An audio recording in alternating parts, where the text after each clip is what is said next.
തുടങ്ങിയിട്ടാണോ?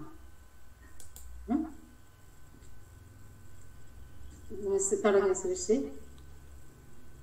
Okay, തുടങ്ങിക്കോളൂ. കാണുന്നുണ്ട്, slide കാണുന്നുണ്ട്. കേൾക്കാലോ അല്ലേ? കേൾക്കാം, ക്ലിയർ ആണ്. ഓക്കെ. നമ്മൾ already mental status examination just ഒന്ന് കഴിഞ്ഞ ക്ലാസ്സിൽ കണ്ടതാണ്. അപ്പോൾ നമുക്ക് കുറച്ചും കൂടെ പതുക്കെ ഒന്ന് വിശദമായിട്ട് നമുക്ക് ഇന്നൊന്ന് ഡിസ്കസ് ചെയ്യാം. മെന്റൽ സ്റ്റാറ്റസ് എക്സാമിനേഷൻ കഴിഞ്ഞ ക്ലാസ്സിൽ നമ്മൾ ക്ലാസ് തുടങ്ങിയിട്ട് പറഞ്ഞിരുന്നു. അതായത് ഇതൊരു തന്നെ ചെയ്യുന്ന ഒരു കാര്യമല്ല. ശരിക്കും ഇത് ഒരു എന്താ പറയുക, സൈക്യാട്രിയിൽ ഒരു പേഷ്യന്റ് വരുമ്പോൾ നമ്മൾ ഒരു ഡീറ്റെയിൽഡ് ക്ലിനിക്കൽ ഇവാലുവേഷന്റെ ഭാഗമായിട്ട് ചെയ്യുന്ന ഒരു പ്രോസസ്സാണ് മെന്റൽ സ്റ്റാറ്റസ് എക്സാമിനേഷൻ. നമ്മൾ സൈക്യാട്രിയിലുള്ള ഒരു ഹിസ്റ്ററി ടേക്കിങ്ങിന്റെ അല്ലെങ്കിൽ ഒരു ഡീറ്റെയിൽഡ് ക്ലിനിക്കൽ ഇവാലുവേഷന്റെ ഫോമാറ്റ് ഇങ്ങനെയാണ്: demographic details, chief complaint, history of present illness, medical history, past history, family history, personal history, mental status examination, general physical examination, summary, formulation and provisional diagnosis. ഇതാണ് നമ്മുടെ detailed clinical ഇവാലുവേഷന്റെ step എന്ന് പറയുന്നത്. അപ്പൊ അതിലെ ഒരു ഭാഗമാണ് ഈ മെന്റൽ സ്റ്റാറ്റസ് എക്സാമിനേഷൻ. ഇതെല്ലാം ഈ എല്ലാ ഡീറ്റെയിൽഡ് ക്ലിനിക്കൽ ഇവാലുവേഷനും ഹിസ്റ്ററി കഴിഞ്ഞിട്ടാണ് നമ്മൾ ഒരു പ്രൊവിഷണൽ ഡയഗ്നോസിസിൽ എത്തുന്നത്. അതായത് പേഷ്യന്റിന് എന്താണോ അവരുടെ ഡയഗ്നോസിസ് എന്നുള്ളത് പ്രൊവിഷണൽ ഡയഗ്നോസിസ് ആണ്. ഇത് മുഴുവനും ചെയ്തിട്ട് നമ്മൾ എത്തുന്നത്. അത് കഴിഞ്ഞ് ഡയഗ്നോസിസ് ചെയ്യാൻ വേണ്ടിയിട്ട് നമുക്ക് ഓരോ ഡിസീസിനും ഓരോ ഡയഗ്നോസ്റ്റിക് ക്രൈറ്റീരിയ ഉണ്ട്. നമുക്ക് ബാബു സാർ അന്ന് ക്ലാസ് എടുത്തപ്പോൾ പറഞ്ഞിരുന്നല്ലോ, ICD-10 അത് വെച്ചിട്ടാണ് നമ്മൾ ഡയഗ്നോസിസ് ചെയ്യുന്നത്. അതിൽ ICD-10 എന്ന് പറഞ്ഞാൽ ഇന്റർനാഷണൽ ക്ലാസിഫിക്കേഷൻ ഓഫ് ഡിസീസസ് ആണ്. അപ്പൊ അതിൽ എല്ലാ ഡിസീസിന്റെയും ക്ലാസിഫിക്കേഷൻ ഉണ്ട്. അതിലെ ഒരു ഭാഗം, അതിലൊരു ചാപ്റ്റർ സൈക്യാട്രി ഡിസീസിന്റെ ക്ലാസിഫിക്കേഷൻ ആണ്. അപ്പോൾ അതിന് ഓരോ ഡിസീസിനും, ഇപ്പൊ ഡിപ്രഷൻ ആവട്ടെ, സ്കിസോഫ്രീനിയ ആവട്ടെ, ഓരോന്നിനും അതിനകത്ത് ഡയഗ്നോസ്റ്റിക് ക്രൈറ്റീരിയ ഉണ്ട്. അതുപോലെയുള്ള വേറൊരു ഡയഗ്നോസ്റ്റിക് ക്രൈറ്റീരിയ പറയുന്ന അല്ലെങ്കിൽ മെന്റൽ സൈക്യാട്രിക് ഡിസോർഡേഴ്സ് ക്ലാസിഫൈ ചെയ്തിരിക്കുന്ന വേറൊരു ഇതാണ് diagnostic and statistical manual of mental disorders, DSM എന്ന് പറഞ്ഞിട്ട്. അത് DSM എന്ന് പറയുന്നത് അമേരിക്കൻ സൈക്യാട്രിക് അസോസിയേഷന്റെ ഫോർമുലേറ്റ് ചെയ്തതാണ് ഈ DSM ക്രൈറ്റീരിയ എന്ന് പറയുന്നത്. അപ്പൊ ഒന്നുകിൽ DSM-നെ ബേസ് ചെയ്തിട്ട് അല്ലെങ്കിൽ ICD-10-നെ ബേസ് ചെയ്തിട്ട്. DSM 5 ആണ്, അത് 5th അപ്ഡേറ്റ് ആണത് അതിലുള്ള, അത് ഇപ്പൊ നമ്മൾ ഫോളോ ചെയ്യുന്നത്. അപ്പൊ ഒന്നുകിൽ DSM വെച്ചിട്ട് അല്ലെങ്കിൽ ICD-10 വെച്ചിട്ട് അതിലെ ഓരോ ഡിസീസിനും എന്താണോ ക്രൈറ്റീരിയ അത് വെച്ചിട്ടാണ് ഡയഗ്നോസിസ് ചെയ്യുന്നത്. ഇതില് mental status examination. Mental status examination എന്ന് വെച്ചാൽ it is a structured assessment of patients behavioural and cognitive functioning.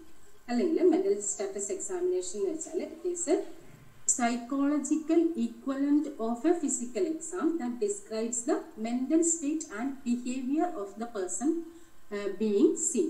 എന്ന് പറഞ്ഞാൽ നമ്മൾ ഓൾറെഡി ഞാനൊന്ന് പറഞ്ഞിരുന്നു, നമ്മൾ ഒരു ഡോക്ടറെ അടുത്ത് പോയാൽ, നമുക്ക് ശാരീരികമായിട്ടുള്ള അസുഖമായിട്ട് ഡോക്ടറെ അടുത്ത് പോയാൽ സാധാരണ അവർ ഫിസിക്കൽ എക്സാമിനേഷൻ ഉണ്ടാകും, അതുപോലെ ഇൻവെസ്റ്റിഗേഷൻസും ഉണ്ടാകും. ബ്ലഡ് ഇൻവെസ്റ്റിഗേഷൻ ആവട്ടെ, CT, MRI പോലുള്ള ഇൻവെസ്റ്റിഗേഷൻസ് ഉണ്ടാകും. അപ്പോൾ അതിന് സമാന്തരമായിട്ട് നമ്മൾ അതുപോലെ തന്നെയായിട്ട് സൈക്യാട്രിയിൽ എന്തില്ല, അങ്ങനെ ഒരു പ്രത്യേകിച്ച് ഒരു ഇൻവെസ്റ്റിഗേഷൻസ് ഇല്ല. ഒരു അസുഖ ഡയഗ്നോസ് ചെയ്യാനായിട്ട് ഒരു പർട്ടിക്കുലർ ഇൻവെസ്റ്റിഗേഷൻ ഒന്നും ഇല്ല. അപ്പൊ അതിന് നമ്മളെ ഹെൽപ്പ് ചെയ്യുന്നതാണ് മെന്റൽ സ്റ്റാറ്റസ് എക്സാമിനേഷൻ. അതായത് മെന്റൽ സ്റ്റാറ്റസ് എക്സാമിനേഷൻ നമ്മൾ ചെയ്യുമ്പോൾ നമുക്ക് പേഷ്യന്റിന്റെ സിംറ്റംസിനെ പറ്റിയിട്ട്, അവരുടെ മെന്റൽ സ്റ്റേറ്റിനെ പറ്റിയിട്ട് ഒരു ഐഡിയ കിട്ടും. അതിൽ പലതും നമുക്ക് എന്താണ് ഈ അവരുടെ ഡിസോർഡറിനനുസരിച്ചുള്ള ഓരോ ക്ലൂ നമുക്ക് അതിൽ നിന്ന് കിട്ടും. അപ്പം അതിനെ ബേസ് ചെയ്തിട്ടാണ് നമ്മളൊരു പ്രൊവിഷണൽ ഡയഗ്നോസിസിൽ എത്തുന്നത്. Why do we do mental status examination? അത് മെന്റൽ സ്റ്റാറ്റസ് എക്സാമിനേഷൻ ചെയ്യുമ്പോൾ നമ്മൾ ഓൾറെഡി പറഞ്ഞു, ഫോർ ഡയഗ്നോസിസിന് വേണ്ടിയിട്ട് മെന്റൽ സ്റ്റാറ്റസ് എക്സാമിനേഷൻ ചെയ്യാം. അതുപോലെ തന്നെ to assess the response to treatment. നമ്മൾ പേഷ്യന്റിന് ഡയഗ്നോസ് ചെയ്തു, മെഡിക്കേഷൻ കൊടുക്കുമ്പോൾ അവർ പേഷ്യന്റ് മെഡിക്കേഷനോട് റെസ്പോണ്ട് ചെയ്യുന്നുണ്ടോ, അവരുടെ പ്രോഗ്രസ് എങ്ങനെയുണ്ടെന്ന് നമുക്ക് അസസ് ചെയ്യാൻ പറ്റും. അതുപോലെ ചിലപ്പോൾ മെഡിക്കോ ലീഗൽ കേസസ്, ഫോറൻസിക് സൈക്യാട്രിയിൽ മെന്റൽ സ്റ്റാറ്റസ് എക്സാമിനേഷൻ ഭയങ്കര ഇമ്പോർട്ടൻ്റ് ആണ്. അതായത് ഇപ്പോൾ മെഡിക്കോ ലീഗൽ കേസസ്, എന്തെങ്കിലും ലീഗൽ കേസസിന് വേണ്ടിയിട്ട് അസസ് ചെയ്യുന്നതാണെങ്കിൽ, പേഷ്യന്റിനെ അസസ് ചെയ്യുന്നതാണെങ്കിൽ അതിനും മെന്റൽ സ്റ്റാറ്റസ് എക്സാമിനേഷൻ ചെയ്യും. ഇപ്പോൾ ഫോറൻസിക് പേഷ്യൻ്റ് ഒക്കെ ചിലപ്പോൾ നമ്മൾ അവർ അതായത് സൈക്കാട്രിക് പ്രോബ്ലം കൊണ്ടാണോ അവർ അങ്ങനെ ഒരു ക്രൈം ചെയ്തത്, അല്ല അവർ അറിഞ്ഞുകൊണ്ട് ചെയ്തതാണോ, ഇന്റൻഷനലി ചെയ്തതാണോ, സൈക്കാട്രിക് പ്രോബ്ലം കൊണ്ടല്ലയോ എന്നൊക്കെ അസസ് ചെയ്യാൻ വേണ്ടിയിട്ടും സാധാരണ മെന്റൽ സ്റ്റാറ്റസ് എക്സാമിനേഷൻ ചെയ്യാറുണ്ട്. How it is done.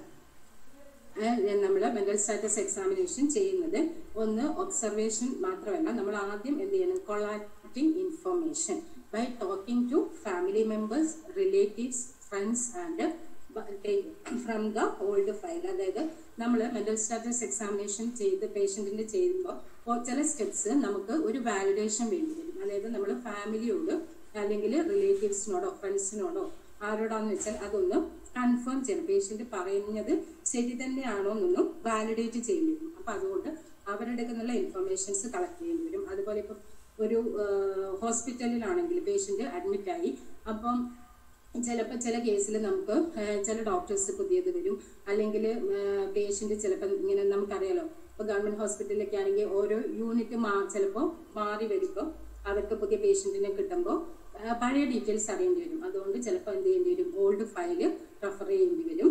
അങ്ങനെയൊക്കെ നമ്മൾ എന്ത് ചെയ്യണം, ഇൻഫർമേഷൻസ് കളക്ട് ചെയ്യേണ്ടി വരും. അതുപോലെ പിന്നെ ഒന്നാണ് ഒബ്സർവേഷൻ. ഒബ്സർവേഷൻ വളരെ ഇമ്പോർട്ടൻ്റ് ആണ്. സൈക്യാട്രി, നമ്മുടെ സൈക്കോളജി, സൈക്യാട്രി ഇതിലെല്ലാം ഒബ്സർവേഷന് വളരെ ഇമ്പോർട്ടൻസ് ഉണ്ട്. പിന്നെ അടുത്തത് ഇന്റർവ്യൂ, നമ്മൾ പേഷ്യൻറ്റുമായിട്ട് ഇന്റർവ്യൂ ചെയ്യും. പിന്നെ കോഗ്നിറ്റീവ് ടെസ്റ്റ്, ചില കോഗ്നിറ്റീവ് ടെസ്റ്റുകൾ ചെയ്യും. അത് കോഗ്നിറ്റീവ് അസസ്മെന്റ് നമ്മൾ ലാസ്റ്റ് ക്ലാസ്സിൽ discuss ചെയ്തിട്ടില്ലായിരുന്നു.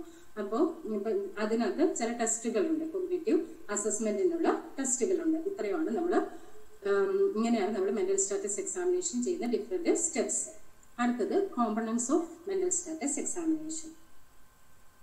General appearance and behavior, first one. Then second, psychomotor activity, speech, thought, mood and perception. അടുത്തത് കോഗ്നിറ്റീവ് അസസ്മെന്റ് ആണ്. അതായത് consciousness, attention and concentration, orientation, memory, intelligence, judgement, insight. ഇതിൽ നമ്മൾ അന്ന് ഡിസ്കസ് ചെയ്തിരുന്നത് ഈ ഭാഗങ്ങളായിരുന്നു. General appearance and behaviour, psychomotor activity, speech, thought, mood, perception. ഇത്രയും ഭാഗമായിരുന്നു അന്ന് നമ്മൾ ഡിസ്കസ് ചെയ്തിരുന്നത്. പിന്നെയുള്ള കോഗ്നിറ്റീവ് അസസ്മെന്റിനുള്ള consciousness, attention and concentration, orientation, memory, intelligence, judgement and insight. First, general appearance and behaviour. General appearance and behaviour നമ്മൾ സാധാരണ observation ആണ്, പേഷ്യന്റിനെ നമ്മൾ ഒബ്സർവ് ചെയ്യുവാണ്. അപ്പോൾ observation actually it starts before the person comes to your room. നമ്മുടെ റൂമിൽ വരുന്നതിന് മുമ്പ് തന്നെ നമ്മുടെ ഒബ്സർവേഷൻ സ്റ്റാർട്ട് ചെയ്യാം. പേഷ്യന്റ് എങ്ങനെയാണ്, how he is dressed, see the personal hygiene, whether he is maintained or not, whether he is able to maintain eye contact or not, and look for the cooperativeness, whether the patient is cooperative or uncooperative, rapport established or not, easy or difficult to establish. ഇതൊക്കെയാണ് നമ്മൾ observe ചെയ്യുന്നത് general appearance and ബിഹേവിയറിൽ. അതായത് ആദ്യ patient എങ്ങനെയാണ് dress up ചെയ്തിരിക്കുന്നത്, അതായത് അവരുടെ dress clean ആണോ, നീറ്റായിട്ടാണോ, പേഴ്സണൽ ഹൈജീൻ മെയിൻറ്റെയിൻ ചെയ്തിട്ടുണ്ടോ, മെയിൽ പേഷ്യൻ്റ് ഒക്കെ ആണെങ്കിലും അവർ ഷേവ് ചെയ്തിട്ടൊക്കെ ഉണ്ടോ, അതെല്ലാം അല്ലെങ്കിൽ ക്ലീൻ ആയിട്ടാണോ ഇരിക്കുന്നത്. അതുപോലെ ഫീമെയിൽ പേഷ്യൻ്റ് ആണെങ്കിലും അവർ എങ്ങനെയാണ് ഡ്രസ്സ് ചെയ്തിരിക്കുന്നത്. അതുപോലെ വേ ഓഫ് ഡ്രസ്സിങ്, ചിലപ്പോൾ നല്ല ബ്രൈറ്റ് കളർ ഡ്രസ്സിലൊക്കെ ആയിരിക്കും ചിലപ്പോൾ വന്നിരിക്കുന്നത്, നല്ല മേക്കപ്പ് ഒക്കെ ഇട്ടിട്ടായിരിക്കും വന്നിരിക്കുന്നത്, പാർട്ടിക്ക് പോകുന്ന പോലെയൊക്കെ ആയിരിക്കും. ചിലപ്പോൾ അതിന് ഒട്ടും കെയർ കൊടുക്കാതെ ആയിരിക്കും ചില പേഷ്യൻസ് വന്നിരിക്കുന്നത്. അതുപോലെ അവർ കോപ്പറേറ്റീവ് ആണോ, സംസാരിക്കുമ്പോൾ ഐ കോണ്ടാക്ട് മെയിൻറ്റെയിൻ ചെയ്യുന്നുണ്ടോ, റാപ്പോ എസ്റ്റാബ്ലിഷ് ചെയ്യാൻ ഈസി ആയിരുന്നോ അതോ ഡിഫിക്കൽട്ടാണോ, അവർ സംസാരിക്കുന്നില്ലയോ, ശരിക്കും സംസാരിക്കുന്നില്ലയോ, ഇതൊക്കെ നമ്മൾ ഇതിനകത്ത് ജനറൽ അപ്പിയറൻസ് ആൻഡ് ബിഹേവിയറിൽ ഒബ്സർവ് ചെയ്യണം. അബ്നോർമാലിറ്റീസ് ഇൻ ദ അപ്പിയറൻസ്, അതായത് നമ്മൾ ഇതിൽ ഒബ്സർവ് ചെയ്യുമ്പോൾ ഇപ്പം നമുക്ക് എന്തിനെ പറ്റിയൊക്കെയാണ് ഐഡിയ കിട്ടാന്ന് വെച്ചാൽ, ഇപ്പം പേഷ്യൻ്റ് ഡിപ്രസ്ഡ് പേഷ്യൻ്റ് ആണെങ്കിൽ സിഗ്നിഫിക്കൻറ്റ് വെയിറ്റ് ലോസ് ഉണ്ടാകും അവർക്ക്. അതിന് അവർ നന്നായിട്ട് ഭക്ഷണം കഴിക്കുന്നുണ്ടാവില്ല, അപ്പോൾ അവർ ആകെ ക്ഷീണിച്ചിരിക്കുന്നതായിരിക്കും. അതുപോലെ അപ്പിയർ ഷേവ് ചെയ്യാതെയൊക്കെ ആയിരിക്കും, അല്ലെങ്കിൽ എന്താ പറയുക, അവരുടെ ആ ഒരു അപ്പിയറൻസിന് ഒട്ടും ഇമ്പോർട്ടൻസ് കൊടുക്കാതെ ആയിരിക്കും ഉണ്ടാവുക. പേഴ്സണൽ ഹൈജീൻ ചിലപ്പോൾ മെയിൻറ്റെയിൻ ചെയ്യണമെന്നില്ല. Especially schizophrenic patients personal hygiene ഒന്നും മീറ്റ് ചെയ്തിട്ടുണ്ടാവില്ല. അതുപോലെ individual that is currently experiencing mania or hypomania may present with extremely colourful hair or dress in bright or dress in brightly coloured clothing. അതായത് ഞാൻ പറഞ്ഞു already നമ്മളന്ന് പറഞ്ഞതാണ്, manic patients ആണെങ്കിൽ അവർ ഭയങ്കര ബ്രൈറ്റ് കളറായിട്ടുള്ള ഡ്രസ്സ് അല്ലെങ്കിൽ ഹെയർ ഒക്കെ നല്ല കളർ ചെയ്തിട്ട് ഭയങ്കര മേക്കപ്പിലൊക്കെ ആയിരിക്കും ചിലപ്പോൾ വന്നിട്ടുണ്ടാവുക. ഇനി നീഡിൽ മാർക്സ്, അതായത് ഇപ്പോൾ പേഷ്യന്റ് സബ്സ്റ്റൻസ് അബ്യൂസ് എന്തെങ്കിലും ഡ്രഗ്സ് ഒക്കെ എടുക്കുന്ന പേഷ്യന്റ് ആണെങ്കിൽ അവരിൽ എന്തുണ്ടാവും, നീഡിൽ കുത്തിയ പാടുകൾ നമുക്ക് കാണാൻ പറ്റും. ഇനി അതല്ല സൂയിസൈഡൽ ടെൻഡൻസി ഉള്ള പേഷ്യന്റ് ആണെങ്കിൽ ഇപ്പം ഒരാൾ നമ്മുടെ അടുത്ത് വന്നു, അപ്പൊ കയ്യിലൊരു കട്ടുകൊണ്ടുണ്ട്, ഈ വെയിൻ കട്ട് ചെയ്യുന്ന അവിടെ എങ്ങാനും കട്ടുകൊണ്ടുണ്ട്, അല്ലെങ്കിൽ കഴുത്തിന് എന്തെങ്കിലും പാടുണ്ട്, അങ്ങനെയൊക്കെ ഉണ്ടെങ്കിൽ നമുക്കതൊരു ഐഡിയ തരും അവരുടെ സൂയിസൈഡൽ ടെൻഡൻസി അല്ലെങ്കിൽ പ്രീവിയസ് ചെയ്തിട്ടുണ്ടെങ്കിൽ ചിലപ്പോൾ കോൾഡ് സ്കാർ ഉണ്ടാകും. അപ്പം അതൊക്കെ നോക്കുകയാകുമ്പോൾ നമുക്കൊരു ഐഡിയ കിട്ടും, പേഷ്യന്റിന് നമുക്കൊരു ക്ലൂ ആണ് അതൊക്കെ. അപ്പൊ അതിനെ ബേസ് ചെയ്തിട്ട് നമ്മൾ കുറച്ചും കൂടെ സ്ട്രെസ് ചെയ്ത് ക്വസ്റ്റ്യൻസ് ചോദിച്ചു കഴിഞ്ഞാൽ ആ കാര്യങ്ങൾ നമുക്ക് റിവീൽ ചെയ്യാൻ പറ്റും. അപ്പൊ ഇതാണ് ജനറൽ അപ്പിയറൻസ് ആൻഡ് ബിഹേവിയർ. അതായത് നമ്മൾ പേഷ്യന്റ് അവരുടെ ഡ്രസ്സിങ് നോക്കണം, പേഴ്സണൽ ഹൈജീൻ നോക്കണം, ഐ കോണ്ടാക്ട് മെയിൻറ്റെയിൻ ചെയ്യുന്നുണ്ടോ, അവർക്ക് മെയിൻറ്റെയിൻ ചെയ്ത് സംസാരിക്കാൻ പറ്റുന്നുണ്ടോ ഇല്ലയോ, റാപ്പോ ഈസി ആയിട്ട് എസ്റ്റാബ്ലിഷ്. ഇപ്പൊ സ്കിസോഫ്രീനിക് പേഷ്യൻസ് ആണെങ്കിലും ഡിപ്രസ്ഡ് പേഷ്യൻസ് ആണെങ്കിലും അത്രയ്ക്ക് എളുപ്പത്തിൽ ഒരു റാപ്പ് നമുക്ക് എസ്റ്റാബ്ലിഷ് ചെയ്യാൻ പറ്റിയെന്ന് വരില്ല. അതേസമയം മാനിക് പേഷ്യൻസ് ആണെങ്കിൽ അവർ ചിലപ്പോൾ ഓവർ ഫെമിലിയർ ആയിരിക്കും, അവർ ഭയങ്കരമായിട്ട് നമ്മളടുത്ത് നമ്മൾ നേരത്തെ പരിചയമുള്ള ആൾക്കാരെ പോലെയൊക്കെ ആയിരിക്കും ചിലപ്പോൾ സംസാരിക്കുക. അതും നമുക്കൊരു ക്ലൂ ആണ്. അടുത്തത് ഇത് ക്ലിയർ ആയല്ലോ അല്ലേ? സ്പീഡ് അല്ലല്ലോ അല്ലേ? ഫോളോ ചെയ്യാൻ പറ്റുന്നുണ്ടോ? സ്പീഡല്ല ക്ലിയർ ആവുന്നുണ്ട്.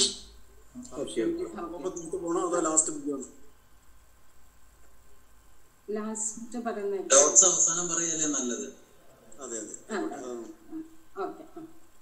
Psychomotor activity. അടുത്തത് സൈക്കോമോട്ടോർ ആക്ടിവിറ്റി, അതായത് പേഷ്യൻസിന്റെ മൂവ്മെന്റ്സ് ചിലപ്പോൾ അത് ഇൻക്രീസ്ഡ് ആവാം, ചിലപ്പോൾ ഡിക്രീസ്ഡ് ആകാം. അതാണ് നമ്മൾ ഇതിനകത്ത് നോക്കുന്നത്, ഇൻക്രീസ്ഡ് ആണോ ഡിക്രീസ്ഡ് ആണോ വിത്തിൻ നോർമൽ ലിമിറ്റ് ആണോ എന്നുള്ളത്. അതായത് ചില പേഷ്യൻസ് മാനിക് പേഷ്യൻസ് ആണെങ്കിൽ അവർ ഹൈലി റെസ്റ്റ്ലെസ് ആയിരിക്കും,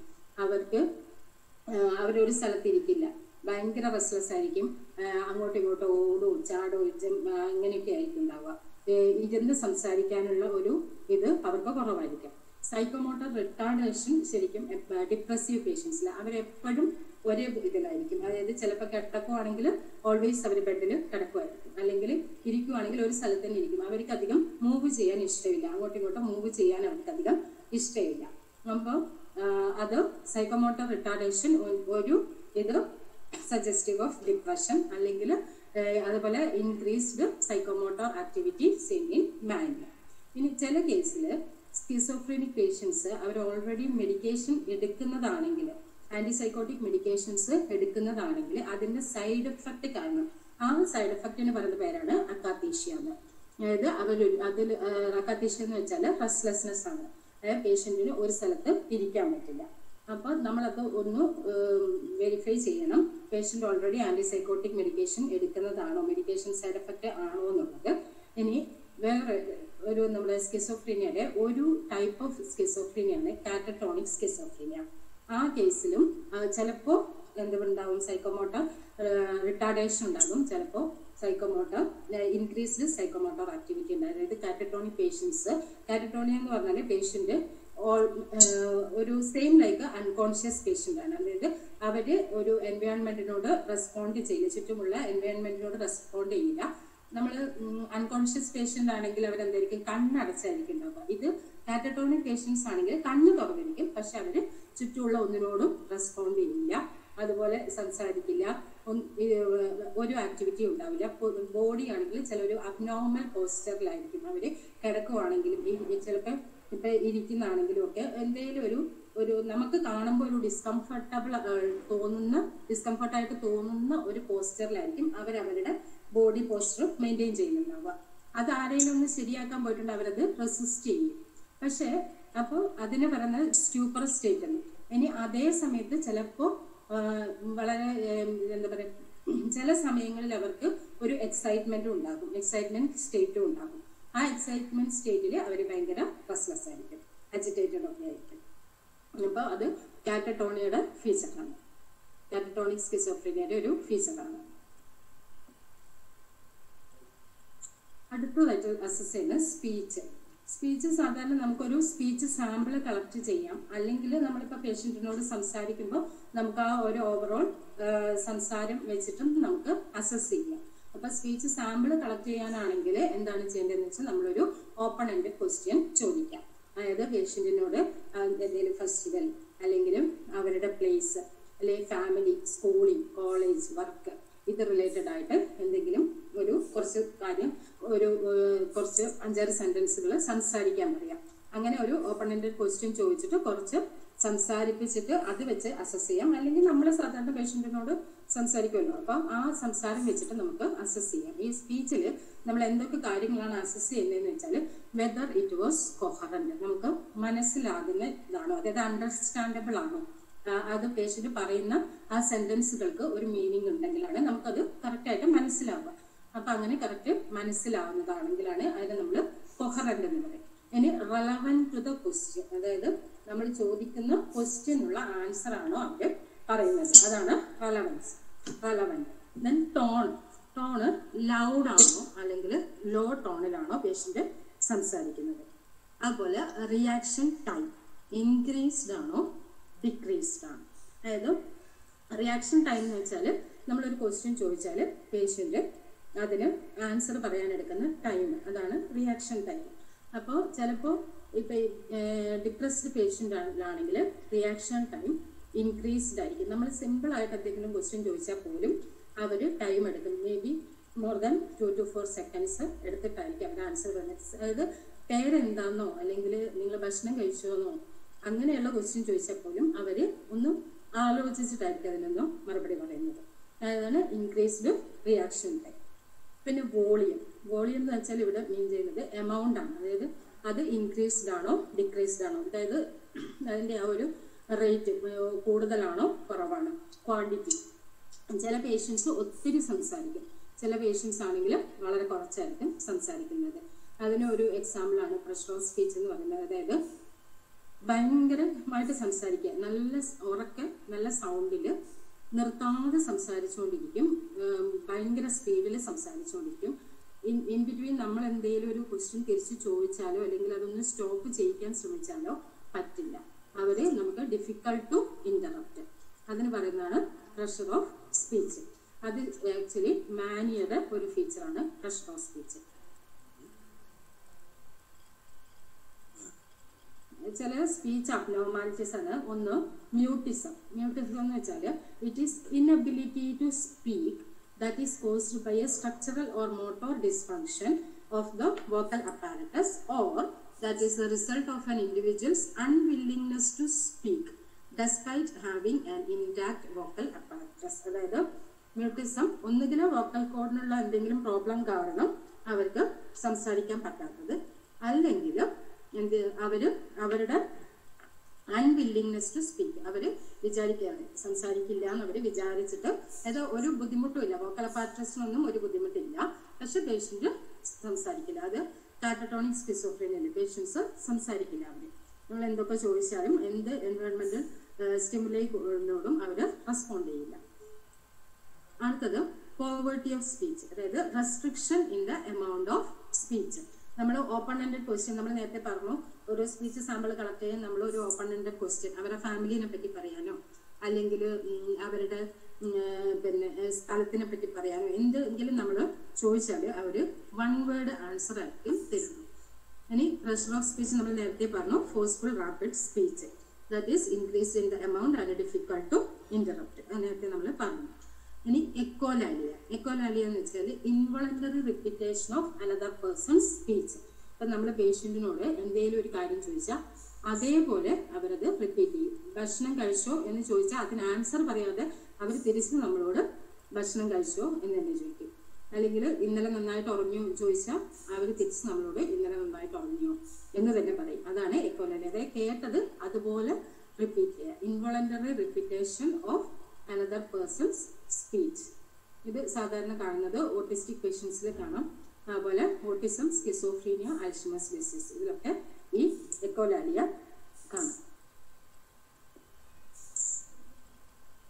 സ്പീച്ച് ഇമ്പയർമെന്റ്സ്, അതായത് characteristic of large number of conditions. It is an important diagnostic tool.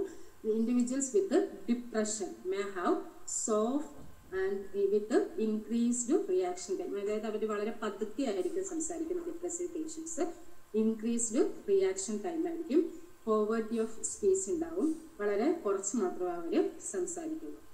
Manic patients ആണെങ്കിൽ നേരെ ഓപ്പോസിറ്റ് ആയിരിക്കും. ഭയങ്കര ലൗഡായിട്ട് പ്രഷർ ഓഫ് സ്പീച്ച് ഉണ്ടാവും. ഭയങ്കര ഫാസ്റ്റ് ആയിട്ട് അവർ സംസാരിക്കും. പിന്നെ ഇപ്പൊ സ്കിസോഫ്രീനി പേഷ്യന്റ് ആണെങ്കിൽ ഡിസ്ഓർഗനൈസ്ഡ് ആൻഡ് ഇൻകോംപ്രഹെൻസിബിൾ സ്പീച്ച് ആയിരിക്കും. നമ്മൾ ആദ്യം പറഞ്ഞല്ലോ ഇൻകൊഹറന്റ് ആണോ, അതായത് അവര് പറയുന്നത് നമുക്ക് മനസ്സിലാവുന്നുണ്ടോ. ഡിസ്ഓർഗനൈസ്ഡ് സ്പീച്ച് നമുക്ക് തോട്ടിന്റെ അണ്ടറിൽ ഫോമൽ തോട്ട് ഡിസോർഡർ വരുമ്പോൾ അതിനകത്ത് വരുന്ന കാര്യങ്ങൾ എന്തൊക്കെയാണ് ഡിസ്ഓർഗനൈസ്ഡ് എന്നുള്ളത് എക്സ്പ്ലെയിൻ ചെയ്യുന്നുണ്ട്. അപ്പോൾ അത് സ്കിസോഫ്രീനിയയുടെ ഒരു ക്യാരക്ടറിസ്റ്റിക് ഫീച്ചറാണ്. ഇൻകോംപ്രഹെൻസ്, അതായത് ചിലപ്പോൾ അവർ പറയുന്നത് നമുക്ക് മനസ്സിലാവണമെന്നില്ല, സെന്റൻസ് മീനിങ് ഫുള്ള് ആവണമെന്നില്ല ഈ സ്കിസോഫ്രീനിക് പേഷ്യൻസ് സംസാരിക്കുന്നത്. ഇതാണ് സ്പീച്ച്. Next thought. തോട്ട് നമ്മൾ അസസ് ചെയ്യുന്നത് 4 ഹെഡിങ്ങിലാണ്. Form, stream, possession and content. Form, stream, possession and content. First form. Form എന്ന് വെച്ചാൽ മീൻ ചെയ്യുന്നത് organisation and expression of thought. അതായത് നമ്മൾ അത് കറക്റ്റ് നമ്മുടെ തോട്ട് ഓർഗനൈസ്ഡ് ആണെങ്കിൽ അതുപോലെ എക്സ്പ്രഷൻ ഓഫ് തോട്ട് കറക്റ്റായിട്ട് എക്സ്പ്രസ് ചെയ്യാൻ പറ്റുമ്പോഴാണ് നമ്മൾ എന്ത് ചെയ്യുന്നത്, ഒരു മീനിങ് ഫുൾ ആയിട്ട് നമ്മൾ സംസാരിക്കുന്നതും നമ്മൾ സംസാരിക്കുന്നത് മറ്റുള്ളവർക്ക് മനസ്സിലാവുന്നത്. അപ്പോൾ formal thought disorder is characterised by a lack of association between different ideas resulting in disorganised thinking. അതായത് എന്താണ് അതിൽ അവർ പറയുന്ന ഐഡിയാസ് തമ്മിൽ ഒരു കണക്ഷൻ ഇല്ലാതെ ആണ്, കണക്ഷൻ ഇല്ല. അപ്പൊ നമുക്ക് എന്ത് ചെയ്യില്ല, ആ ഒരു സ്ട്രക്ചർ സെന്റൻസിന് ഒരു മീനിങ് ഉണ്ടാവില്ല, നമുക്കത് മനസ്സിലാക്കാൻ പറ്റില്ല. അതാണ് ഫോമൽ തോട്ട് ഡിസോർഡേഴ്സ്.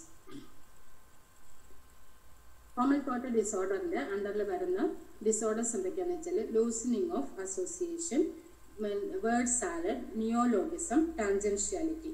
ഇതൊക്കെ നമുക്ക് ഫോമൽ തോട്ട് ഡിസോർഡർ, അതായത് ആ ഒരു തിങ്കിങ് പ്രോസസ്സ് കറക്റ്റ് ഓർഗനൈസ്ഡ് അല്ലാത്തത് കൊണ്ടും അവർക്ക് എക്സ്പ്രഷൻ ഓഫ് തോട്ട് കറക്റ്റ് അല്ലാത്തത് കൊണ്ടും ഉണ്ടാവുന്നതാണ് loosening of association. Loosening of association എന്ന് വെച്ചാൽ refers to illogical and hazard connection between ideas.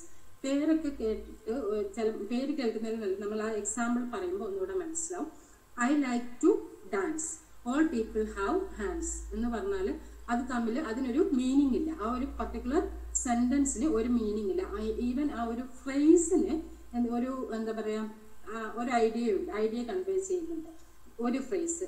അതുപോലെ മറ്റേ ഫ്രേസ് ഇപ്പം ഐ ലൈക്ക് ടു ഡാൻസ് എന്ന് പറഞ്ഞാൽ അതിനൊരു മീനിങ് ഉണ്ട്. ഓൾ പീപ്പിൾ ഹാവ് ഹാൻഡ്സ് എന്ന് പറഞ്ഞാൽ അതിന് ഒരു മീനിങ് ഉണ്ട്. പക്ഷെ ഇത് രണ്ടും കൂടി കണക്ട് ചെയ്തൊരു സെന്റൻസ് ആക്കുമ്പോൾ അതിന് ഒരു അസോസിയേഷനും ഇല്ല, അത് ഒട്ടും കണക്റ്റഡ് അല്ല.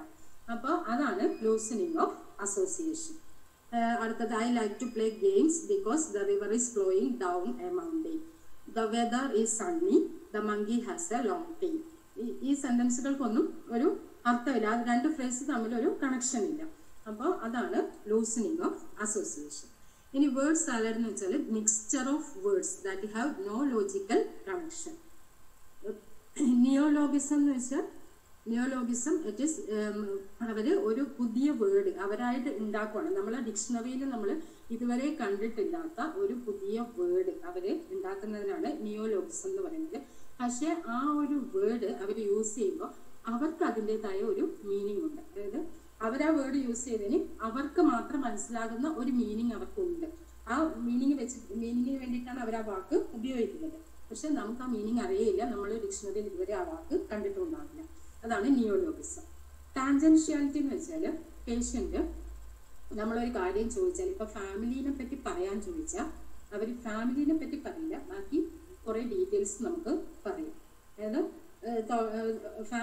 ഫാമിലി എന്ന് പറഞ്ഞിട്ട് പക്ഷെ അവർ പറയുന്നത് അവർ കാണുന്ന TV പ്രോഗ്രാമിനെ പറ്റിയോ അവരുടെ ജോലിനെ പറ്റിയോ അല്ലെങ്കിൽ അവരുടെ സ്ഥലത്തിനെ പറ്റിയോ ഒക്കെ ആയിരിക്കും പറയുന്നത്. അവരൊരിക്കലും നമ്മൾ ചോദിച്ചതിനുള്ള ആൻസർ പറയില്ല.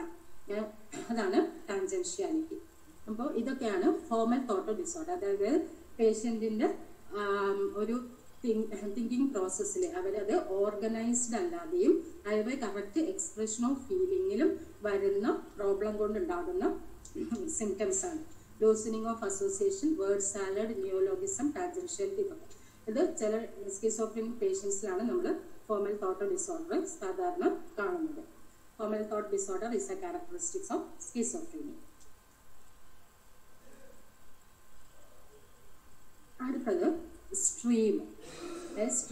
അണ്ടർ തോട്ട് ആദ്യം നമ്മൾ കണ്ടത് ഫോർമൽ തോട്ട് ഡിസോർഡർ ഫോം.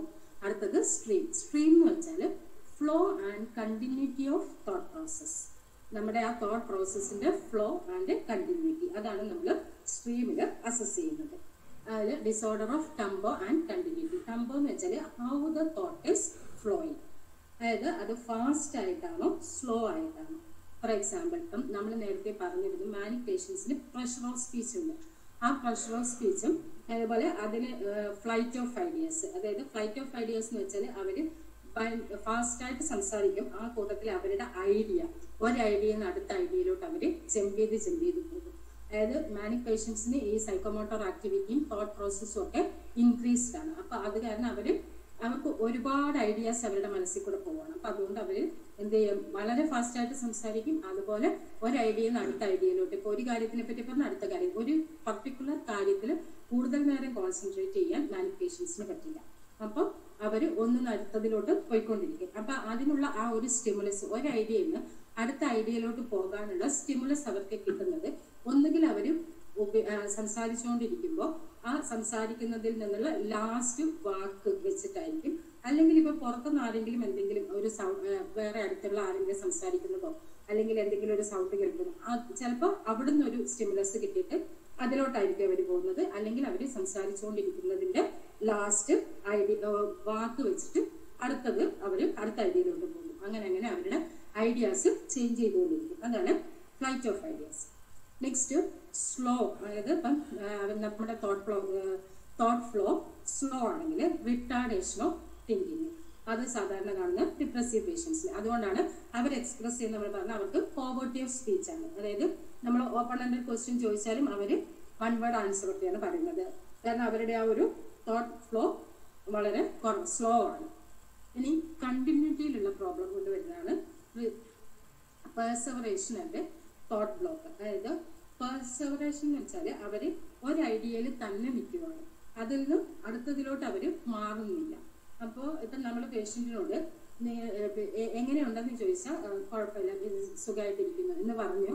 അടുത്തത് നമ്മൾ ഭക്ഷണം കഴിച്ചോ എന്ന് ചോദിച്ചാലും സുഖമായിട്ടിരിക്കുന്നു, അതായത് ഐ എം ഫൈൻ എന്ന് പറയുവാണെങ്കിൽ ഐ എം ഫൈൻ. അത് തന്നെ നമ്മൾ പിന്നെ അങ്ങോട്ട് ഒരു 3-4 ക്വസ്റ്റ്യൻ ചോദിച്ചാലും അവർ പറയുന്നത് ഇത് തന്നെയായിരിക്കും. അതായത് ആദ്യം പറഞ്ഞതിനുള്ള ആൻസർ തന്നെയായിരിക്കും. അത് അവർ അടുത്ത ഐഡിയയിലോട്ട് അടുത്ത ഇതിലോട്ട് അവർ മൂവ് ചെയ്യുന്നില്ല, അവരുടെ തോട്ട് ഫ്ലോ ചെയ്യുന്നില്ല. അതാണ് പെർസെവറേഷൻ. ഇനി തോട്ട് ബ്ലോക്ക്. തോട്ട് ബ്ലോക്ക് ആണെങ്കിൽ ഇപ്പം നമ്മൾ എന്തെങ്കിലും ഒരു കാര്യം ചോദിച്ചു, പേഷ്യൻ്റ് അതിനെപ്പറ്റി പറഞ്ഞുകൊണ്ടിരിക്കുകയാണ്. പക്ഷെ പറഞ്ഞുകൊണ്ടിരുന്ന് ഒരു 2-3 സെൻറ്റൻസ് അതിനെപ്പറ്റി പറഞ്ഞു കഴിയുമ്പോൾ അവർ, അല്ലെങ്കിൽ ഇപ്പോൾ ഒരു സെൻറ്റൻസ് പറഞ്ഞുകൊണ്ടിരിക്കുമ്പോൾ അവർ പെട്ടെന്ന് സ്റ്റോപ്പായി പോവുക.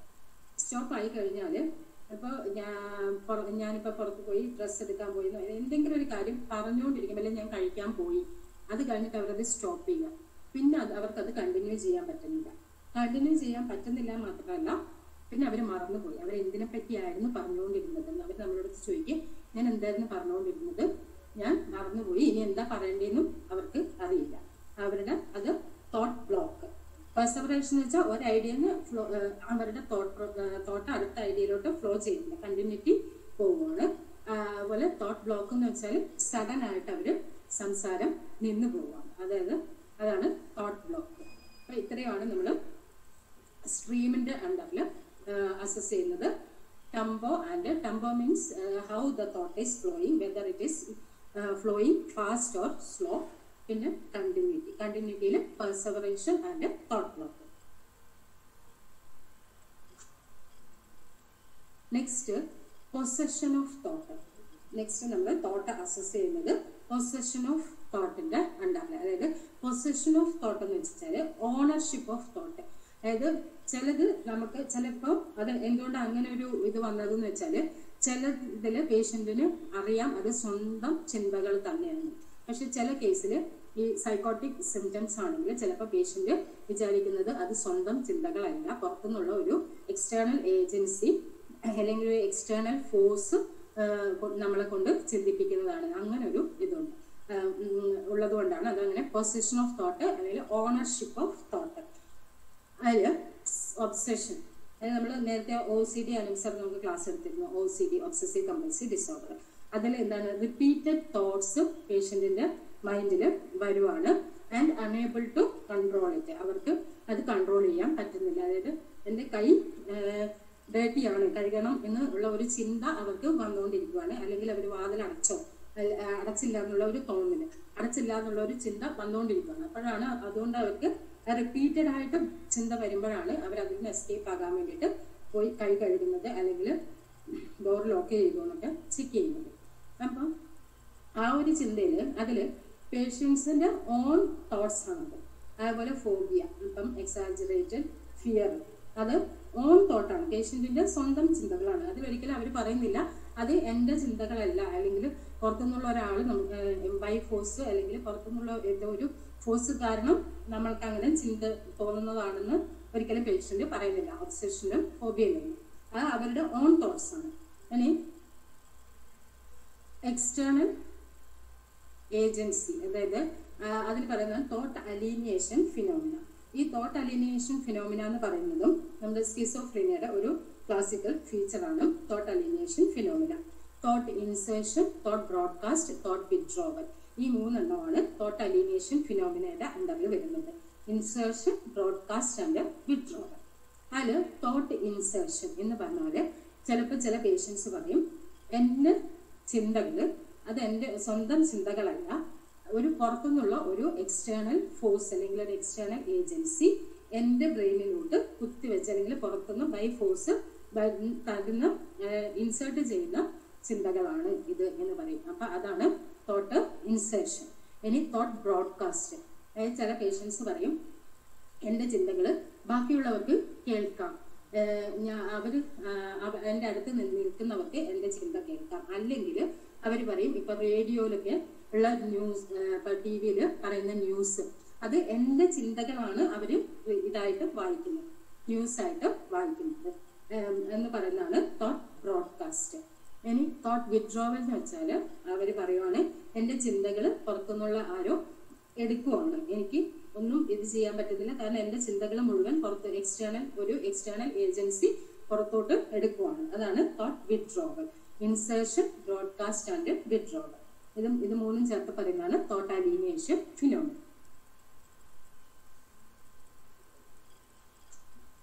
ഇനി അടുത്തത് കണ്ടന്റ് ഓഫ് തോട്ട്.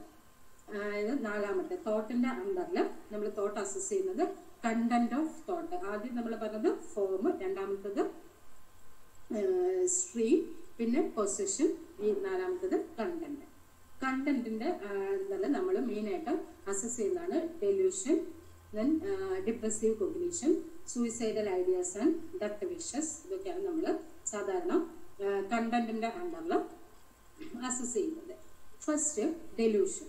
ഡെലൂഷൻ എന്ന് വെച്ചാൽ it is a false fixed belief that is not consistent with patients educational and cultural background and cannot be corrected by logic or reasoning. അതായത് പേഷ്യന്റിന്റെ ഫോൾസ് ഫിക്സഡ് ബിലീഫ്, അവരുടെ മനസ്സിൽ അടിയുറച്ചു പോയ false ബിലീഫാണ്. അത് ഒരിക്കലും നമ്മൾ എന്തൊക്കെ റീസണിങ് വെച്ച് അല്ലെങ്കിൽ എങ്ങനെയൊക്കെ നമ്മൾ എക്സ്പ്ലെയിൻ ചെയ്താലും അവരുടെ ആ ഒരു ഇത് നമുക്ക് മാറ്റാൻ പറ്റില്ല, അവരുടെ ആ വിശ്വാസം നമുക്ക് ചേഞ്ച് ചെയ്യാൻ പറ്റില്ല. അതുപോലെ അവർ ജീവിക്കുന്ന സാമൂഹിക ചുറ്റുപാടുമായിട്ടോ അല്ലെങ്കിൽ അവരുടെ എഡ്യൂക്കേഷണൽ ബാക്ക്ഗ്രൗണ്ടുമായിട്ടോ ഒന്നുമായിട്ടും യാതൊരു വിധത്തിലുള്ള കണക്ഷനും ഇതിന് കാണില്ല. ഇപ്പോൾ ചിലപ്പോൾ ചില സാമൂഹിക ചുറ്റുപാടിൽ ആൾക്കാർക്ക് ഇങ്ങനെയൊരു വിശ്വാസമുണ്ട്, ഈ ഒരു കൾച്ചറിലെ ആൾക്കാർ ഇങ്ങനെയൊരു വിശ്വാസമുണ്ട്, അങ്ങനെയൊക്കെ നമ്മൾ പറയും. ഇപ്പൊ അതുമായിട്ടൊന്നും യാതൊരു ബന്ധവും ഈ ബിലീഫിന് ഉണ്ടാവില്ല. ഇത് ആക്ച്വലി ഇതിന്റെ ഡെഫിനേഷൻ ആണ് ഞാൻ ഈ പറഞ്ഞിരിക്കുന്ന ഡെലൂഷൻ ഇങ്ങനെ തന്നെ. നമ്മൾ ഓരോ ടൈപ്പ് ഡെലൂഷനും എക്സ്പ്ലെയിൻ ചെയ്യുമ്പോൾ നമുക്ക് മനസ്സിലാവും. അടുത്ത സ്ലൈഡിൽ ടൈപ്സ് ഓഫ് ഡെലൂഷൻ പറയുന്നത്, അപ്പോൾ കുറച്ചും കൂടി മനസ്സിലാവും. അതായത് ചില പേഷ്യൻസിന് സിംഗിൾ ഓർ മൾട്ടിപ്പിൾ ഒരു ടൈപ്പ് ഡെലൂഷൻ ഉണ്ടാവുള്ളൂ. ഡിഫറെന്റ് ടൈപ്സ് ഓഫ് ഡെലൂഷൻ ഉണ്ട്. അപ്പൊ ചില പേഷ്യൻസിന് ഒരു ടൈപ്പ് മാത്രമേ ഉണ്ടാവും, ചില പേഷ്യൻസിന് മൾട്ടിപ്പിൾ ഡെലൂഷൻസ് ഉണ്ടാകാം. ചിലപ്പോൾ ഡെലൂഷൻസ് ബിസാർ ആയിരിക്കാം, ചിലപ്പോൾ നോൺ ബിസാർ ആയിരിക്കും. അതായത് ബിസാർ എന്ന് വെച്ചാൽ against the nature the family and the society things that which is not possible.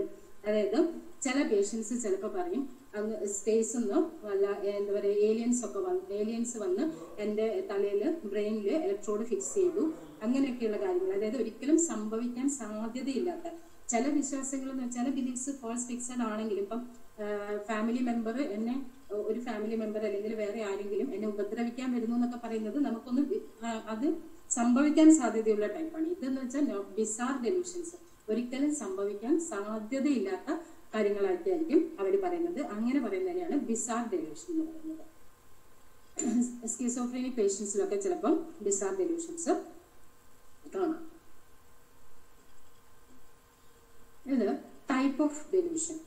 Different types of delusion ഉണ്ട്. ഓരോന്നിനും ഓരോ പേരുകളൊക്കെ ഉണ്ട്. നമ്മൾ ചിലപ്പോഴൊക്കെ നമ്മൾ ചില പേഷ്യൻസിനോടൊക്കെ സംസാരിക്കുമ്പോഴോ അല്ലെങ്കിൽ ചില ഫിലിമിലൊക്കെ ആയിട്ട് നമ്മൾ ഇതിൽ ചിലതൊക്കെ കണ്ടിട്ടുണ്ടാവും. പേര് അത്രയും നമ്മൾ ഇമ്പോർട്ടൻസ് കൊടുത്തില്ലെങ്കിലും പേഷ്യന്റ് പറയുമ്പോൾ ഇതൊരു ടൈപ്പ് ഡെലൂഷൻ ആണ് എന്നെങ്കിൽ നമുക്ക് മനസ്സിലാകാൻ വേണ്ടിയാണ് ഇത്രയും ഞാനിത് പറഞ്ഞത്. അപ്പോൾ പേര് ഒക്കെ കേട്ടിട്ട് കൺഫ്യൂസിങ് ആണെന്ന് തോന്നുന്നുണ്ടോ? ഡെലൂഷൻ ഓഫ് ഗ്രാൻഡിയർ അല്ലെങ്കിൽ ഡെലൂഷൻ ഓഫ് ഗ്രാൻഡിയോസിറ്റി എന്ന് പറയും. അതായത് ഇതില് പേഷ്യന്റ് വിചാരിക്കുവാണ് one is very powerful and important person. അപ്പൊ ചിലപ്പോൾ ചില പേഷ്യൻസ് ഒക്കെ പറയുന്നേക്കാം എനിക്ക് സൂപ്പർ നാച്ചുറൽ പവർ ഉണ്ട്, അല്ലെങ്കിൽ ഞാൻ ഗോഡിനെ പോലെയാണ്, ഞാനാണ് ഈ വേൾഡ് കൺട്രോൾ ചെയ്യുന്നത്, അങ്ങനെ, അല്ലെങ്കിൽ ഞാനൊരു ഇമ്പോർട്ടൻറ്റ് പേഴ്സൺ ആണ്, അങ്ങനെയൊക്കെയുള്ള ചിന്തകൾ. അതിനാണ് ഡെലൂഷൻ ഓഫ് ഗ്രാൻഡിയോസിറ്റി. അല്ലെങ്കിൽ അടുത്തത് delusion of persecution. False belief that one is being chased, harassed or persecuted by other. ചില പേഷ്യൻസ് പറയും ആരോ എന്നെ ഫോളോ ചെയ്യുന്നുണ്ട്, അല്ലെങ്കിൽ ആരോ എന്നെ ഉപദ്രവിക്കാൻ വരുന്നുണ്ട്, അങ്ങനെയൊക്കെ പറയും. അപ്പൊ ഈ ഡെലൂഷൻ ഓഫ് പെർസിക്യൂഷൻ അല്ലെങ്കിൽ ഇത് പാരനോയിഡ് ഡെലൂഷൻസ് ഉള്ള പേഷ്യൻസ് ഇപ്പം നമ്മുടെ ഇവിടെയൊക്കെ ഹോസ്പിറ്റലിൽ അഡ്മിറ്റ് ആകുമ്പോൾ അവർ പറയും, ചിലപ്പോൾ ചില പേഷ്യൻസ് പറയും ആരും എന്നെ ഫോളോ ചെയ്യുന്നുണ്ട്, അവരെന്നെ ഉപദ്രവിക്കാൻ വരുന്നുണ്ട്, അല്ലെങ്കിൽ ചിലപ്പോൾ പറയും ചിലർ ഈ ഓപ്പൺ ആയിട്ടുള്ള ഫുഡ് കഴിക്കില്ല, കോമൺ ആയിട്ട് കിച്ചണിൽ നിന്ന് വരുന്ന ഫുഡോ അങ്ങനെയുള്ളത് കഴിക്കില്ല. കാരണം അവർ പറയുന്ന ആരോ അവരുടെ ആ ഭക്ഷണത്തിൽ പോയിസൺ ചേർത്തിട്ടുണ്ടെന്ന്. അപ്പൊ അതുകൊണ്ട് അവര് പാക്കഡ് ആയിട്ട് വരുന്ന ഫുഡ് അവർ തന്നെ ഓപ്പൺ ചെയ്ത് കഴിക്കുന്ന ഫുഡൊക്കെ കഴിക്കുന്നു. ഈ ഡെലൂഷൻ ഓഫ് അതായത് ഇങ്ങനെ ഒരു പോയിസൺ ആഡ് ചെയ്യുന്നുണ്ടെന്നൊക്കെ വിചാരിക്കുന്ന പേഷ്യൻസ് ആണെങ്കിൽ അത് നമ്മൾ എത്രമാത്രം അവരോട് എക്സ്പ്ലെയിൻ ചെയ്താലും ഇതിങ്ങനെ ഒരുമിച്ച് വരുന്നതാണ്. അപ്പൊ ഈ ഒരു പർട്ടിക്കുലർ അവരുടെ ഒരു ട്രയല് അങ്ങനെ ചെയ്യാൻ പറ്റില്ല എന്നൊക്കെ പറഞ്ഞാലും അവരത് വിശ്വസിക്കണമെന്നില്ല. അവർക്കത് ഇത് വരില്ല, വിശ്വാസം വരികയില്ല, അവരത് കഴിക്കുകയില്ല ആദ്യ സമയങ്ങളിലൊന്നും. അത്രയും സ്ട്രോങ് ആയിട്ടുള്ള സിംറ്റംസ് ഉണ്ടെങ്കിൽ അവര് ഒരിക്കലും അത് അങ്ങനെ പറഞ്ഞു കഴിഞ്ഞാൽ പിന്നെ അവര് വിശ്വസിക്കില്ല. നമ്മൾ എന്തൊക്കെ എക്സ്പ്ലെയിൻ ചെയ്ത് കൊടുത്താലും അവര് ചിലപ്പോൾ വിശ്വസിക്കണമെന്നില്ല. Next delusion of reference. People in the street, radio, newspaper are referring to him. നേരത്തെ നമ്മൾ പറഞ്ഞത് ഡെലൂഷൻ ഓഫ് തോട്ട് ബ്രോഡ്കാസ്റ്റ്. അതും ഈ ഡെലൂഷൻ ഓഫ് റെഫറൻസും തമ്മിൽ ഡിഫറൻസ് ഉണ്ട്. ഇവിടെ പേഷ്യന്റ് വിചാരിക്കുന്നത് മറ്റുള്ളവർ സംസാരിക്കുന്നത് അവരെ പറ്റിയാണ്. ന്യൂസ് പേപ്പറിലുള്ള ന്യൂസ് അവർ ഉദ്ദേശിക്കുന്ന ആള് ഞാനാണ്, അല്ലെങ്കിൽ ടി വിയിൽ പറയുന്ന ആ ന്യൂസ് പറയുന്ന അവരുദ്ദേശിക്കുന്ന ആള് എന്നെ പറ്റിയാണ് അവർ പറയുന്നത്. മറ്റേ തോട്ട് ബ്രോഡ്കാസ്റ്റിലാണെങ്കിൽ പേഷ്യന്റ് പറയുന്ന അവരെ ചിന്തകളാണ് മറ്റുള്ളവർക്ക് അറിഞ്ഞിട്ട് അവർ പറയുന്നതെന്നാണ് തോട്ട് ബ്രോഡ്കാസ്റ്റ് പറയുന്നത്. ഇത് അവർ വിചാരിക്കുന്നത് അവരെ റെഫർ ചെയ്യണം, അവരെ പറ്റിയാണ് പറയുന്നത് എന്നുള്ളതാണ് delusion of reference. Next erotic delusion. Erotic delusion means false belief that she is in love with a famous personality. ചിലപ്പോൾ പേഷ്യന്റ് പറയും ഏതെങ്കിലും സെലിബ്രിറ്റി ആയിട്ട് അവർക്ക് റിലേഷൻഷിപ്പ്, അവര് എന്താ പറയാ ഒരു റിലേഷൻഷിപ്പ് ഉണ്ട് എന്ന് പറയുന്നതാണ് erotic delusion. They are in love with the famous personalities. Then delusion of infidelity അല്ലെങ്കിൽ delusion of jealousy. അപ്പോൾ ചില പേഷ്യൻസ് പറയും അവര് സസ്പീഷ്യസ് ആയിരിക്കും towards the fidelity of the spouse. അവർക്ക് ഹസ്ബൻഡ് ആണെങ്കിൽ വൈഫിനെ അല്ലെങ്കിൽ ഫീമെയിൽ ഫീമെയിൽ പേഷ്യൻ്റ് ആണെങ്കിൽ അവരുടെ ഹസ്ബൻഡിന് അവർക്ക് സംശയമായിരിക്കും. മിക്കവാറും പേഷ്യൻസ് പറയും അവർക്ക് ഹസ്ബൻഡിന് ഒരു ഇല്ലീഗൽ റിലേഷൻഷിപ്പ് ഉണ്ട്, അല്ലെങ്കിൽ ഇപ്പം മെയിൽ പേഷ്യൻ്റ് ആണെങ്കിൽ പറയും വൈഫിന് ഒരു ഇല്ലീഗൽ റിലേഷൻഷിപ്പ് ഉണ്ട് എന്ന് പറയുന്നത്. അതാണ് ഡെലൂഷൻ ഓഫ് ഇൻഫിഡിലിറ്റി. അത് ചിലപ്പോൾ നമുക്കത് ഇത് മനസ്സിലാക്കാൻ കുറച്ച് ബുദ്ധിമുട്ടുണ്ടാകും. കാരണം ചിലപ്പോൾ ഇവിടുത്തെ എസ്പെഷ്യലി ഇവിടെ നമ്മൾ ചില പേഷ്യൻസ് പറയുന്നത് നമ്മൾ ഭയങ്കര ബുദ്ധിമുട്ടാണ് അത് മനസ്സിലാക്കാൻ. ഉള്ളതാണോ പറയുന്നത് അല്ല, ഇത് അവർക്ക് അവരുടെ ഡിസീസ് കൊണ്ട് ഡെലൂഷണൽ ജെലസി ആണോ അതോ അതൊരു റിയാലിറ്റി ആണോ എന്നുള്ളത് നമ്മൾ കുറച്ച് കഷ്ടപ്പെടേണ്ടി വരും മനസ്സിലാക്കണമെങ്കിൽ. ഹൈപ്പോകോൺഡ്രിയാക്കൽ delusion. Hypochondriacal delusion, false belief that the patient has a physical disease. Example, stomach cancer. That is not based on a real organic pathology. ഇപ്പോൾ ഞാൻ പറഞ്ഞല്ലോ, ഈ ഡെലൂഷൻ എന്ന് പറഞ്ഞാൽ നമ്മൾ എന്തൊക്കെ പറഞ്ഞ് മനസ്സിലാക്കാൻ ശ്രമിച്ചാലും വിത്ത് എവിഡൻസ് പറഞ്ഞാലും അവർ വിശ്വസിക്കില്ല. ഇപ്പൊ ഹൈപ്പോകോൺഡ്രിയാക്കൽ ഡെലൂഷനിൽ ഇപ്പൊ പേഷ്യന്റ് പറയാണ് എനിക്ക് സ്റ്റൊമക് ക്യാൻസർ ഉണ്ട്, അപ്പൊ ഇൻവെസ്റ്റിഗേഷൻസ് എല്ലാം ചെയ്ത് എല്ലാം നോർമൽ ആണ്, അവർക്ക് അങ്ങനെ ഒരു അസുഖം ഇല്ല എന്ന് നമ്മൾ പറഞ്ഞാലും അവർ പറയും ഇല്ല എനിക്ക് ക്യാൻസർ ആണ് എന്ന് പറഞ്ഞ് അവരത് ഇത് മാറില്ല, ആ ബിലീഫ് അവർ മാറ്റില്ല. അതാണ് ഹൈപ്പോകോൺഡ്രിയാക്കൽ ഡെലൂഷൻ. ഇതാണ്. ഇനിയും ഒരുപാട് ടൈപ്പ് ഉണ്ട്. ഞാൻ ഇമ്പോർട്ടൻ്റ് ആയിട്ടുള്ള കുറച്ച് ഡെലൂഷൻസ് പറഞ്ഞാണ്. അതായത് ഇത് ഇങ്ങനെ നമ്മൾ ചിലത് കേൾക്കുമ്പോൾ ഇതിങ്ങനെയും ഇതുണ്ട്, സിംറ്റംസ് ഉണ്ടെന്ന് മനസ്സിലാക്കാൻ വേണ്ടിയിട്ട് കുറച്ച് ടൈപ്പ് ഡെലൂഷൻസ് പറഞ്ഞു.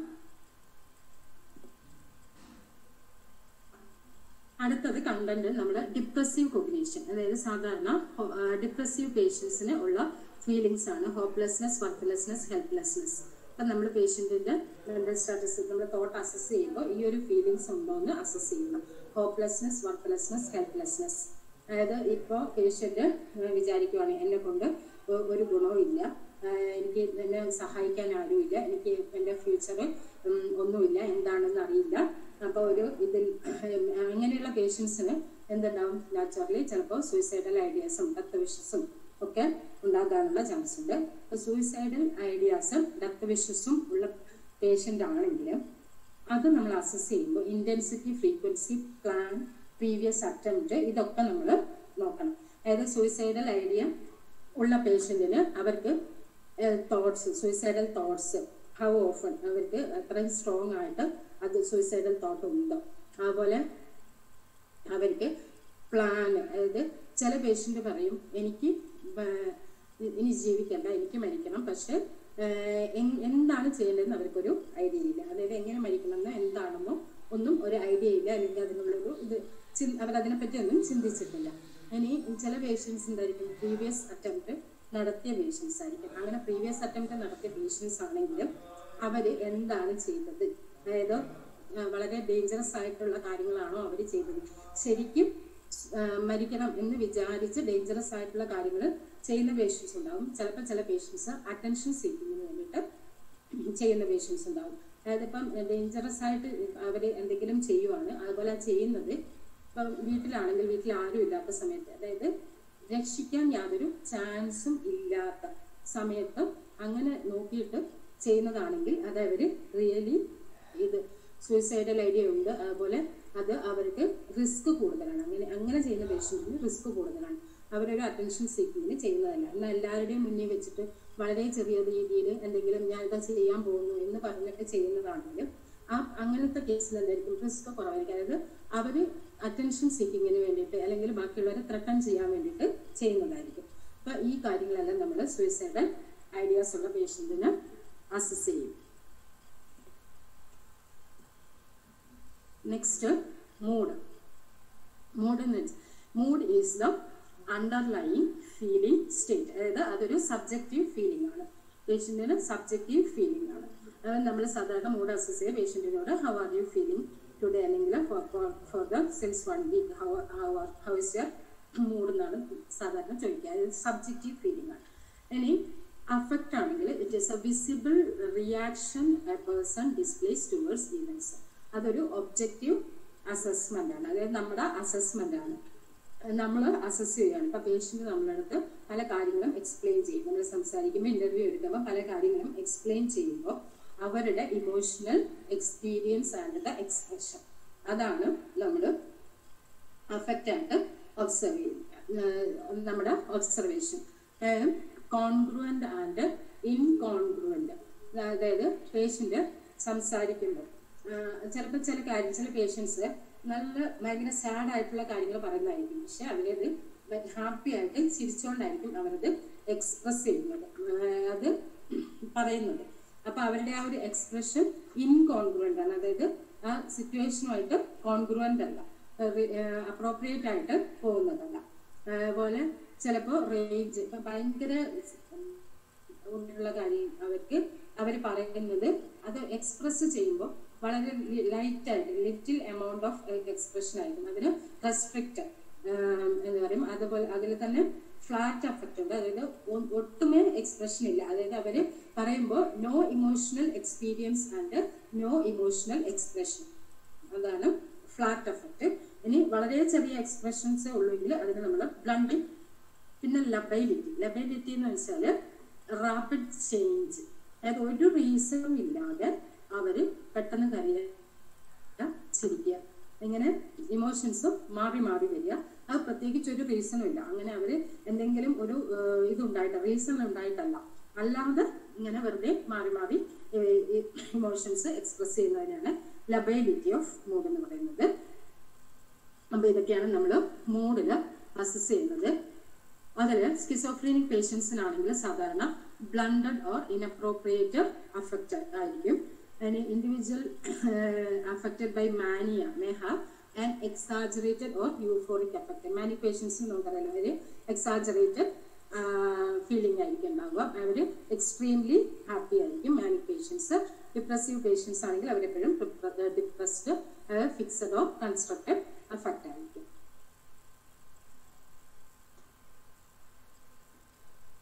ഇത്രയും നമ്മൾ ടോട്ടല് പറഞ്ഞത്, ടോട്ടലിന്റെ അണ്ടറിൽ പറഞ്ഞതാണ്. അടുത്തത് പെർസെപ്ഷൻ എന്ന് വെച്ചാൽ അതായത് നമ്മൾ പെർസീവ് ചെയ്യുക എന്ന് വെച്ചാൽ നമ്മുടെ എൻവയോൺമെന്റ്, നമ്മുടെ ചുറ്റുമുള്ള എൻവയോൺമെന്റിനോട് നമ്മൾ സ്റ്റിമുലസ് റിസീവ് ചെയ്യുന്നതാണ് ത്രൂ 5 സെൻസ് ഓർഗൻസ്. അതാണ് പെർസെപ്ഷൻ എന്ന് ഉദ്ദേശിക്കുന്നത്. അപ്പൊ ഡിസോർഡർ ഓഫ് പെർസെപ്ഷൻ എന്ന് വെച്ചാൽ ഹാലൂസിനേഷൻ, ഇല്യൂഷൻ, ഇതൊക്കെ ഡിസോർഡേഴ്സ് ഓഫ് പെർസെപ്ഷൻ ആണ്. അതായത് നമ്മൾ എക്സ്റ്റേണൽ എൻവയോൺമെന്റിൽ നിന്നോ നമ്മൾ റിസീവ് ചെയ്യുന്നതിൽ ഉണ്ടാകുന്ന ഡിസോർഡേഴ്സ്. അതായത് നമ്മൾ പറഞ്ഞു 5 സെൻസ് ഓർഗൻസ് കൂടിയാണ് നമ്മൾ സ്റ്റിമുലസ് റിസീവ് ചെയ്യുക. അപ്പോൾ അതേപോലെ തന്നെ ഹാലൂസിനേഷൻ അല്ലെങ്കിൽ ഹാലൂസിനേഷൻ്റെ ഈ 5 ടൈപ്സ് ഉണ്ട്. അതായത് depends on the 5 sense organ 5 type of hallucination ഉണ്ട്. ഇല്യൂഷൻ എന്ന് വെച്ചാൽ it is misinterpretation of a stimulus. അതായത് ഒരു സ്റ്റിമുലസ് ഉണ്ട്, ഞാൻ അന്ന് പറഞ്ഞിരുന്നു തോന്നുന്നു, ഒരു സ്റ്റിമുലസ് ഓൾറെഡി ഉണ്ട്, അപ്പോൾ അത് നമ്മൾ മിസ്പെർസീവ് ചെയ്യുകയാണ്. ഇപ്പോൾ ഇരുട്ടത്തോ ഒരു കയറ് കിടക്കുവാണെങ്കിൽ നമ്മൾ പാമ്പാണെന്ന് വിചാരിക്കുന്നത്, അതൊരു ഇല്യൂഷനാണ്. അത് ഈവൻ നോർമൽ ആൾക്കാർക്കും ഉണ്ടാകാം ഇല്യൂഷൻസ്. ഹാലൂസിനേഷൻ എന്ന് വെച്ചാൽ അതൊരു സൈക്കോട്ടിക് സിംറ്റം ആണ്. അതായത് ഹാലൂസിനേഷൻ എന്താണെന്ന് വെച്ചാൽ പെർസെപ്ഷൻ വിത്തൗട്ട് എക്സ്റ്റേണൽ സ്റ്റിമുലസ്. ഒരു സ്റ്റിമുലസും ഇല്ല, ആ പേഷ്യന്റ് തന്നെ ഒരു റൂമിലിരിക്കുക, പക്ഷെ അവർ പറയുവാണ് എനിക്ക് സൗണ്ട് കേൾക്കാം, ചെവിയിൽ എന്നോട് ആരോ സംസാരിക്കുന്നു, അല്ലെങ്കിൽ ആരോ 2 പേര് സംസാരിക്കുന്നത് എനിക്ക് കേൾക്കാം. അല്ലെങ്കിൽ ഇപ്പോൾ ഒരു റൂമിലിരിക്കുമ്പോൾ പേഷ്യന്റ് പറയാണ് ആരെങ്കിലും ബാക്കിയുള്ളവർക്ക് കാണാൻ പറ്റാത്തത് അവർക്ക് കാണാൻ പറ്റുന്നു എന്നൊക്കെ പറയുന്നത് അത് വിഷ്വൽ ഹാലൂസിനേഷൻ. കേൾക്കുന്നു എന്ന് പറയുന്നത് ഓഡിറ്ററി ഹാലൂസിനേഷൻ. അങ്ങനെ ഡിഫറെന്റ് ടൈപ്പ് ഓഫ് ഹാലൂസിനേഷൻസ് ഉണ്ട്. Auditory, visual, tactile, ജസ്റ്റേറ്ററി, olfactory. അതായത് നമ്മുടെ 5 സെൻസ് ഓർഗൻസിനെ ബേസ് ചെയ്തിട്ടാണ് 5 type of hallucination: auditory, visual, tactile, ജസ്റ്റേറ്ററി and olfactory. ഇതിൽ ഓഡിറ്ററി ഹാലൂസിനേഷൻ സാധാരണയായിട്ട് കാണുന്നതാണ്. ഓഡിറ്ററി ഹാലൂസിനേഷൻ ഈ വിഷ്വൽ അതൊക്കെ ചിലപ്പോൾ ചില ഓർഗാനിക് പത്തോളജി ഉള്ള പേഷ്യൻസിന്, അല്ലെങ്കിൽ ചിലപ്പോൾ വിഷ്വൽ ഹാലൂസിനേഷൻ ആൽക്കഹോൾ വിത്ഡ്രോവൽ സ്റ്റേറ്റിലൊക്കെ ചിലപ്പോൾ വിഷ്വൽ ഹാലൂസിനേഷൻ ഉണ്ടാകും. ചില ടൈപ്പ് സ്കിസോഫ്രീനിക് പേഷ്യൻസും വിഷ്വൽ ഹാലൂസിനേഷൻ പറയാറുണ്ട്. അല്ലാതെ കോമൺ ആയിട്ട് അതർ ടൈപ്പ് കാണുന്നത് ഓർഗാനിക് എന്തെങ്കിലും ബ്രെയിൻ റിലേറ്റഡ് ആയിട്ട് എന്തെങ്കിലും പ്രോബ്ലം ഉള്ളവർക്കാണ് കാണുന്നത്.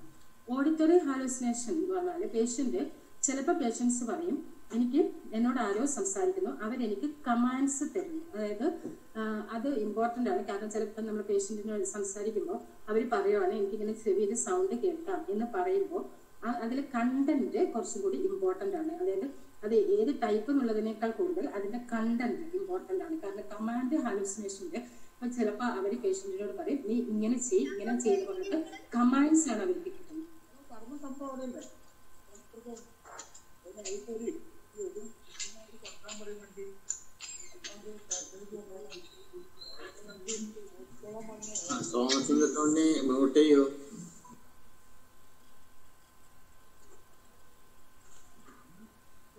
അപ്പോൾ പേഷ്യൻസ് കമാൻഡ് ഹാലൂസിനേഷൻ, അതായത് അവർ പറയുവാണ് അവർക്ക് എന്തോ ഒരു കമാൻഡ് കിട്ടുന്നു, അതായത് നീ അങ്ങനെ ചെയ്യ് ഇങ്ങനെ ചെയ്യ് എന്ന് പറഞ്ഞിട്ട് കമാൻഡ് കിട്ടുന്നു. അപ്പം അവരെന്ത് ചെയ്യും, ആ ഒരു ഇതിൽ നിന്ന് എസ്കേപ്പ് ആകാൻ വേണ്ടിയിട്ട് അവരെ കമാൻഡ് ഫോളോ ചെയ്യും, അവർ പറയുന്നത് പോലെ ചെയ്യും. അപ്പം ചിലപ്പോൾ പേഷ്യൻ്റ് അല്ല ആ കമാൻഡ് ആ വോയിസ് അവരോട് പറയുവാണ് നീ ലോകത്ത് ജീവിക്കാൻ കൊള്ളില്ല, അപ്പോൾ ബെറ്റർ നീ സൂയിസൈഡ് ചെയ്യുന്നതാണ് നല്ലത്, നീ അങ്ങനെ ചെയ്യൂ, വെയിൻ കട്ട് ചെയ്യൂ, അല്ലെങ്കിൽ ജനലിൽ കൂടെ പുറത്തേക്ക് ചാടുന്നൊക്കെ പറയുമ്പോൾ അങ്ങനത്തെ പേഷ്യൻസ് നമുക്ക് വരാറുണ്ട്.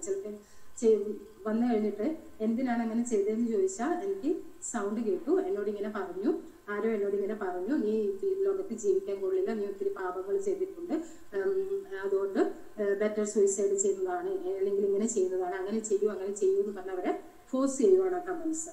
അപ്പം അത് ഇമ്പോർട്ടൻ്റ് ആണ്. അങ്ങനെയുള്ള പേഷ്യൻസ് ആണെങ്കിൽ നമ്മൾ അതിന് ഇമ്പോർട്ടൻസ് കൊടുക്കണം. കാരണം അവരങ്ങനെ എന്തെങ്കിലും ചെയ്യാൻ ചാൻസ് ഉണ്ട്, അല്ലെങ്കിൽ വേറെ ആളെ ചിലപ്പോൾ അറ്റാക്ക് ചെയ്യാം, അവരെ പോയി ഉപദ്രവിക്കുക, അവരെ അങ്ങനെ ചെയ്യൂ എന്നൊക്കെ പറയുന്ന കമാൻഡ്സ് ചിലപ്പോൾ അവർ കേട്ടിരിക്കും. അതുപോലെ പിന്നെ ഒരു ടൈപ്പ് ആണെന്ന് വെച്ചാൽ രണ്ട് സൗണ്ട് സംസാരിക്കുകയാണ്.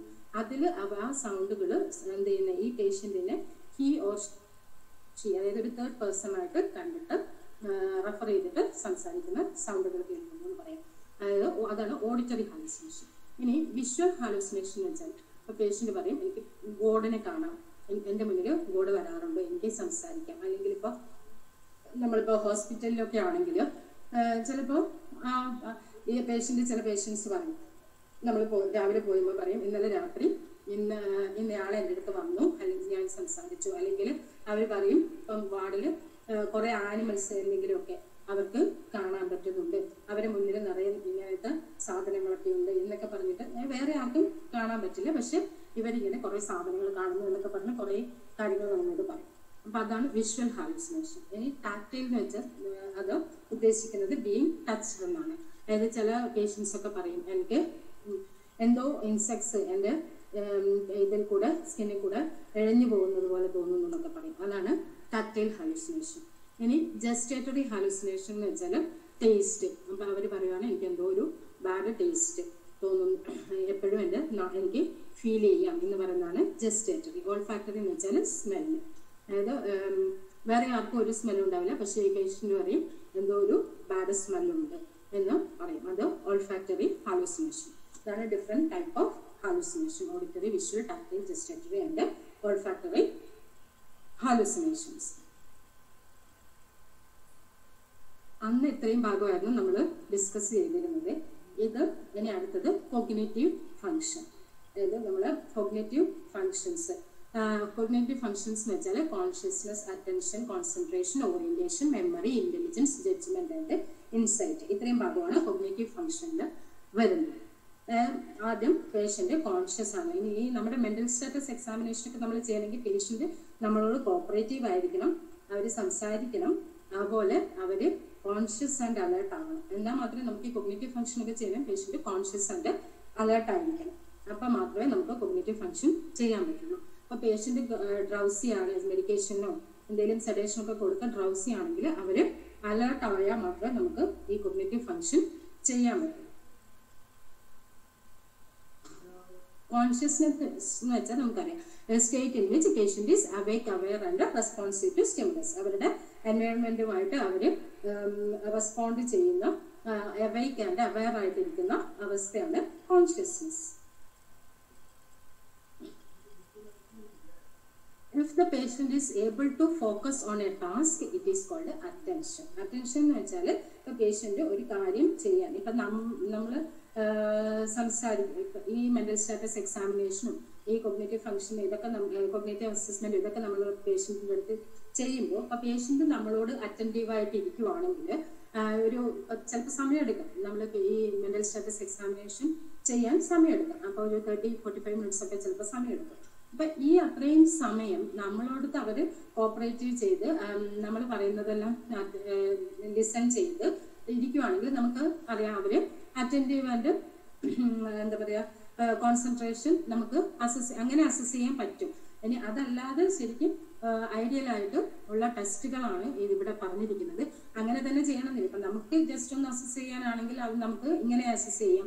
അവർ നമ്മൾ പറയുന്നത് നമ്മൾ ചോദിക്കുന്ന ചോദ്യങ്ങൾക്ക് റെസ്പോണ്ട് ചെയ്യുന്നുണ്ട്, ഇത്രയും നേരം നമുക്ക് ഇരുന്ന് നമ്മളോട് കാര്യങ്ങൾ പറയുന്നുണ്ടെങ്കിൽ തന്നെ നമുക്ക് മനസ്സിലാക്കാം പേഷ്യന്റ് അറ്റൻറ്റീവ് ആണോ, കോൺസെൻട്രേഷൻ ഉണ്ടോ എന്നൊക്കെ നമുക്ക് മനസ്സിലാക്കാൻ പറ്റും. അല്ല ഇത് ഈസിലി ഡിസ്ട്രാക്റ്റബിൾ ആണോ, അവർ പുറത്തുള്ള ഇത് കാര്യങ്ങളുമായിട്ട് ഈസിലി ഡിസ്ട്രാക്റ്റബിൾ ആണോ, അല്ല നമ്മളോട് അവർ കോൺസെൻട്രേറ്റ് ചെയ്യുന്നുണ്ടോ എന്നുള്ളത് നമുക്ക് അറിയാൻ പറ്റും. ഇനി അതല്ലാതെ ഇതിവിടെ ചെയ്യുന്ന ടെസ്റ്റുകളാണ് അറ്റൻഷൻ കോൺസെൻട്രേഷൻ അസസ് ചെയ്യാൻ ഉള്ള ടെസ്റ്റാണ് ഡിജിറ്റ് സ്പാൻ ടെസ്റ്റ് എന്നാണ് അതിന്റെ പേര്. Digit span test. അത് ഡിജിറ്റ് ഫോർവേഡും ഉണ്ട്, ഡിജിറ്റ് ബാക്ക്വേർഡും ഉണ്ട്. അതായത് ഈ ഡിജിറ്റ് സ്പാൻ ടെസ്റ്റിൽ സാധാരണ എങ്ങനെ ചെയ്യുന്നതെന്ന് വെച്ചാൽ നമ്മൾ ഡിജിറ്റ്സ് 1 to 9 ഡിജിറ്റ്സ് പേഷ്യൻറ്റിനോട് ഏതെങ്കിലും ഓർഡറിൽ, ഇപ്പം ആദ്യം ഒരു 2 ഡിജിറ്റ് 1 6 എന്ന് നമ്മൾ ഒരു സെക്കൻഡ് സമയം എടുത്തിട്ട് വേണം അത് പറയാൻ വേണ്ടിയിട്ട്. നിർത്തി അത് പേഷ്യൻറ്റിന്റെ ഓൺ ലാംഗ്വേജിൽ, അതായത് മദർ ടങ്ങിൽ വേണം നമ്മൾ ഈ ഡിജിറ്റ് സ്പാൻ ടെസ്റ്റ് ചെയ്യാൻ വേണ്ടിയിട്ട്. ആദ്യം ക്ലിയർ ഇൻസ്ട്രക്ഷൻ കൊടുക്കണം പേഷ്യൻറ്റിന്, ഇങ്ങനെയാണ് ഇത് ചെയ്യേണ്ടത്. ഞാൻ പറയുന്നത് ഡിജിറ്റ് സ്പാൻ ടെസ്റ്റ് ഫോർവേഡ് എന്ന് പറഞ്ഞാൽ നമ്മൾ പറയുന്നത് അതേ ഓർഡറിൽ റിപ്പീറ്റ് ചെയ്യാം. അതായത് നമ്മളിപ്പം 1 6 എന്ന് പറയുകയാണെങ്കിൽ പേഷ്യൻറ്റും 1 6 എന്ന് പറയാം. അത് കഴിഞ്ഞിട്ട് നമ്മൾ ഓരോ ഡിജിറ്റ് ഇൻക്രീസ് ചെയ്യാം. 1 6 9 എന്നാണെങ്കിൽ 1 6 9. അതായത് ഒരിക്കലും നമ്മൾ സെയിം ഓർഡർ റിപ്പീറ്റ് ചെയ്യില്ല, ഡിഫറെന്റ് ഓർഡറിലായിരിക്കും പറയുന്നത്. 2 5 7 എന്ന് പറയുകയാണെങ്കിൽ പേഷ്യന്റ് 2 5 7 എന്ന് പറയാം. അങ്ങനെ എത്ര പേഷ്യന്റിന് പറയാൻ പറ്റുമെന്ന് നോക്കുക. അതുപോലെ ബാക്ക്വേർഡ് ഡിജിറ്റ് ബാക്ക്വേർഡ് ചെയ്യിക്കാം നമുക്ക്. അതായത് നമ്മൾ പറയുന്നതിന്റെ തിരിച്ച് റിവേഴ്സ് ഓർഡറിൽ പേഷ്യന്റ് പറയണം. ഇപ്പൊ ആദ്യം തന്നെ നമ്മളിപ്പോ 3 7 എന്ന് പറയുകയാണെങ്കിൽ പേഷ്യന്റ് 7 3 എന്ന് തിരിച്ച് പറയണം. അങ്ങനെ ഓരോ ഡിജിറ്റ് കൂട്ടി വരിക. അതാണ് digit span test, backward and forward. ഇനി അതല്ലെങ്കിൽ നമുക്ക് സീരിയൽ സബ്ട്രാക്ഷൻ ഉപയോഗിക്കാം. അതായത് 100 - 7 ബാക്കിലോട്ട് പറയാം, അല്ലെങ്കിൽ 40 - 3 20 - 1 അങ്ങനെ പേഷ്യന്റിന്റെ എബിലിറ്റി അനുസരിച്ച് ഇതൊക്കെ ചെയ്യുന്നത് നമ്മൾ പേഷ്യന്റിന്റെ എബിലിറ്റി നോക്കണം. അതായത് അവർ ഇല്ലിറ്ററേറ്റ് ആണോ, അവർ എഡ്യൂക്കേറ്റഡ് ആണോ, അവരുടെ എഡ്യൂക്കേഷണൽ ലെവല്, ഇതൊക്കെ ബേസ് ചെയ്തിട്ടാണ് നമ്മൾ ഏതാണ് കൊടുക്കുന്നതെന്ന് ഡിസൈഡ് ചെയ്യുന്നത്. അപ്പോൾ ഇല്ലിറ്ററേറ്റ് പേഷ്യൻ്റ് ആണ്, അവർ ഒട്ടും പഠിക്കാത്തവരാണെങ്കിൽ നമുക്ക് അവരോട് ഡേയ്സ് ഓഫ് എ വീക്ക് അല്ലെങ്കിൽ name of months in a year ഫോർവേഡും ബാക്ക്വേർഡും പറയാം. ഇതാണ് അറ്റൻഷൻ കോൺസെൻട്രേഷൻ ടെസ്റ്റ് ചെയ്യുന്നത്. ഇങ്ങനെയാണ്. ഇനി അടുത്തത് ഓറിയന്റേഷൻ. സാധാരണ ഇപ്പം നമ്മൾ എന്തെങ്കിലും ഓർഗാനിസിറ്റി, അതായത് ബ്രെയിനിൽ എന്തെങ്കിലും പ്രോബ്ലം ഉണ്ടോ എന്നൊക്കെ നോക്കാൻ വേണ്ടിയിട്ടാണ്. ഡിസോറിയന്റേഷൻ ആണെങ്കിൽ ഒരു കാരണം ഓർഗാനിസിറ്റി ആയിരിക്കും. ബ്രെയിനിൽ എന്തെങ്കിലും ഹൈപ്പോക്സിയ സ്റ്റേറ്റ് വന്നിട്ടായിരിക്കാം ചിലപ്പോൾ ഡിസോറിയന്റേഷൻ ഉണ്ടാവുന്നത്. അപ്പോൾ ഓറിയന്റേഷൻ നമ്മൾ അസസ് ചെയ്യുന്നത് whether the patient is oriented to time, place and person. അതായത് ഈ 3 കാര്യം നോക്കിയിട്ടാണ്. Oriented to time, place and person. അതായത് പേഷ്യന്റ്, സമയം, അതുപോലെ സ്ഥലം, അതുപോലെ ആൾക്കാർ, പേഴ്സൺ. ഈ 3നോടും ഓറിയന്റഡ് ആണോ എന്നാണ് നമ്മൾ നോക്കുന്നത്. ഓറിയന്റേഷൻ ടു ടൈം എങ്ങനെയാണ് നമ്മൾ അസസ് ചെയ്യുന്നത് വെച്ചാൽ, ഏത് നമുക്ക് ചോദിക്കാം approximately what is the time of the day എന്ന് ചോദിക്കാം. അതായത് ഇപ്പൊ ഏകദേശം എത്ര സമയമായത് പേഷ്യന്റിനോട് ചോദിക്കാം. അല്ലെങ്കിൽ ഇതിപ്പോ രാവിലെ ആണോ, ഉച്ചയാണോ, വൈകുന്നേരം ആണോ, നൈറ്റ് ആണോ എന്ന് ചോദിക്കാം. അല്ലെങ്കിൽ what is the day today എന്ന് ചോദിക്കാം. അല്ലെങ്കിൽ ഡേറ്റ് ചോദിക്കാം. ഇങ്ങനെയൊക്കെയാണ് നമ്മൾ ടൈം അസസ് ചെയ്യുന്നത്. അപ്പോൾ കറക്റ്റ് ടൈം പറയണമെന്നില്ല. ഒരു 2 hours അങ്ങോട്ടോ ഇങ്ങോട്ടോ മാറിപ്പോയാലും കുഴപ്പമില്ല. അല്ലെങ്കിൽ ചിലപ്പം ഇപ്പം നമ്മുടെ വാർഡിലൊക്കെ ആണെങ്കിൽ ചിലപ്പോൾ പേഷ്യൻസ് നമ്മൾ സമയം എത്രയായി, അല്ലെങ്കിൽ ഇപ്പം ഏകദേശം എത്ര സമയമായിട്ടുണ്ട് എന്നൊക്കെ ചോദിക്കുമ്പോൾ അവർ പറയും ഇപ്പോൾ ലഞ്ച് വരാറുള്ള സമയം ഏകദേശം ആയിട്ടുണ്ട്, അങ്ങനെയൊക്കെ പറയും. അതായത് അവർ ഏകദേശം അവർക്ക് ആ ടൈം അറിയാം എന്ന് നമുക്ക് മനസ്സിലാക്കാൻ പറ്റും. അങ്ങനെയാണ് നമ്മൾ ടൈം അസസ് ചെയ്യുന്നത്. അടുത്തത് പ്ലേസ്. നമുക്ക് അവർ ഏത് സ്ഥലത്താണ് ഉള്ളത് എന്ന് ചോദിക്കാം. ഇപ്പൊ പക്ഷെ അതിന് വേറൊരു കാര്യമുള്ളത്, ഇപ്പൊ ചില പേഷ്യൻസിന് അറിയണം എന്നില്ല, അവര് അവിടെ ഈ ഹോസ്പിറ്റലിന്റെ പേര് ചിലപ്പോൾ അറിയണം എന്നുണ്ടാവില്ലായിരിക്കും, കറക്റ്റ് അറിയണം എന്നുണ്ടാവില്ല. അപ്പൊ അങ്ങനെയാണെങ്കിൽ നമുക്ക് വാർഡിനുള്ളിൽ ഉള്ള പേഷ്യൻസ് ആണെങ്കിൽ അവര് ഇപ്പൊ നമ്മൾ പുറത്തുള്ളതാണെങ്കിൽ അതിനനുസരിച്ച് നമുക്ക് സമയം ചോദിക്കാം, പ്ലേസ് ചോദിക്കാം. ഇപ്പൊ വാർഡിലൊക്കെ ആണെങ്കിൽ നമ്മൾ ആ ഉള്ള വാർഡില് അവര് ബാത്റൂം എവിടെയാണ്, അവരുടെ റൂം എവിടെയാണ്, ഡൈനിങ് റൂം എവിടെയാണ്, അങ്ങനെയൊക്കെയുള്ള കാര്യങ്ങളുമായിട്ട് പേഷ്യന്റ് അറിയാം. അവര് ഓറിയന്റഡ് ആണെങ്കിൽ നമ്മൾ ഓറിയന്റഡ് ടു പ്ലേസ് എന്ന് പറയാം. അതുപോലെ അടുത്തത് പേഴ്സൺ. പേഷ്യന്റ് പേഴ്സൺ ആയിട്ട് ഓറിയന്റഡ് ആണ്. People around him, family members, friends. ഇപ്പൊ ഹോസ്പിറ്റലാണെങ്കിൽ ഹോസ്പിറ്റൽ സ്റ്റാഫ്. അതായത് ഇപ്പൊ കറക്റ്റ് പേര് തന്നെ പറയണമെന്നില്ല, ചിലപ്പോൾ ചില പേഷ്യൻസിന് എല്ലാവരുടെയും പേര് അറിയണമെന്നുണ്ടാവില്ല. അപ്പോൾ ഇപ്പൊ അവര് ആ ഗ്രൂപ്പ് അത് നഴ്സസ് ആണ് എന്ന് ഐഡന്റിഫൈ ചെയ്യാൻ പറ്റുന്നുണ്ടെങ്കിൽ, അല്ലെങ്കിൽ അത് ഡോക്ടറാണ് എന്നൊക്കെ ഐഡന്റിഫൈ ചെയ്യാൻ പറ്റുന്നുണ്ടെങ്കിൽ നമ്മൾ പറയും ഓറിയന്റഡ് ടു പേഴ്സൺ എന്ന് പറയും. അപ്പം നമ്മൾ സാധാരണ എഴുതുക patient is oriented to time, place or person, അല്ലെങ്കിൽ ഡിസോറിയന്റഡ് ടു എന്ന് പറഞ്ഞ് എഴുതാം. അപ്പൊ പേഷ്യന്റ് ഡിമെൻഷ്യ അല്ലെങ്കിൽ സൈക്കോട്ടിക് ഡിസോർഡർ ഒക്കെ ഉള്ള പേഷ്യന്റ് ആണെങ്കിൽ ചിലപ്പോൾ ഡിസോറിയന്റേഷൻ കാണാം. അല്ലെങ്കിൽ എന്തെങ്കിലും ന്യൂറോളജിക്കൽ ഡെഫിസിറ്റ് ഉള്ള പേഷ്യന്റ് ആണെങ്കിൽ, ഡിസോർഡർ ഉള്ള പേഷ്യന്റ് ആണെങ്കിൽ, ഇപ്പൊ ബ്രെയിൻ ഹൈപ്പോക്സിയ ഒക്കെ ഉണ്ടെങ്കിൽ, ഓക്സിജൻ കറക്റ്റ് ബ്രെയിനിന് കിട്ടുന്നില്ല, സപ്ലൈ ചെയ്യാൻ പറ്റുന്നില്ലെങ്കിൽ ചിലപ്പോൾ പേഷ്യന്റ് ഡിസോറിയന്റഡ് ആകാം. അപ്പൊ ആദ്യം അവര് ഡിസോറിയന്റഡ് ആകുന്നത് മെയിൻലി ടൈമിനോടായിരിക്കും, പിന്നെ പ്ലേസ്, പിന്നെ ലാസ്റ്റ് ആണ് പേഴ്സൺ, ഡിസോറിയന്റഡ് ടു പേഴ്സൺ. അടുത്തത് മെമ്മറി.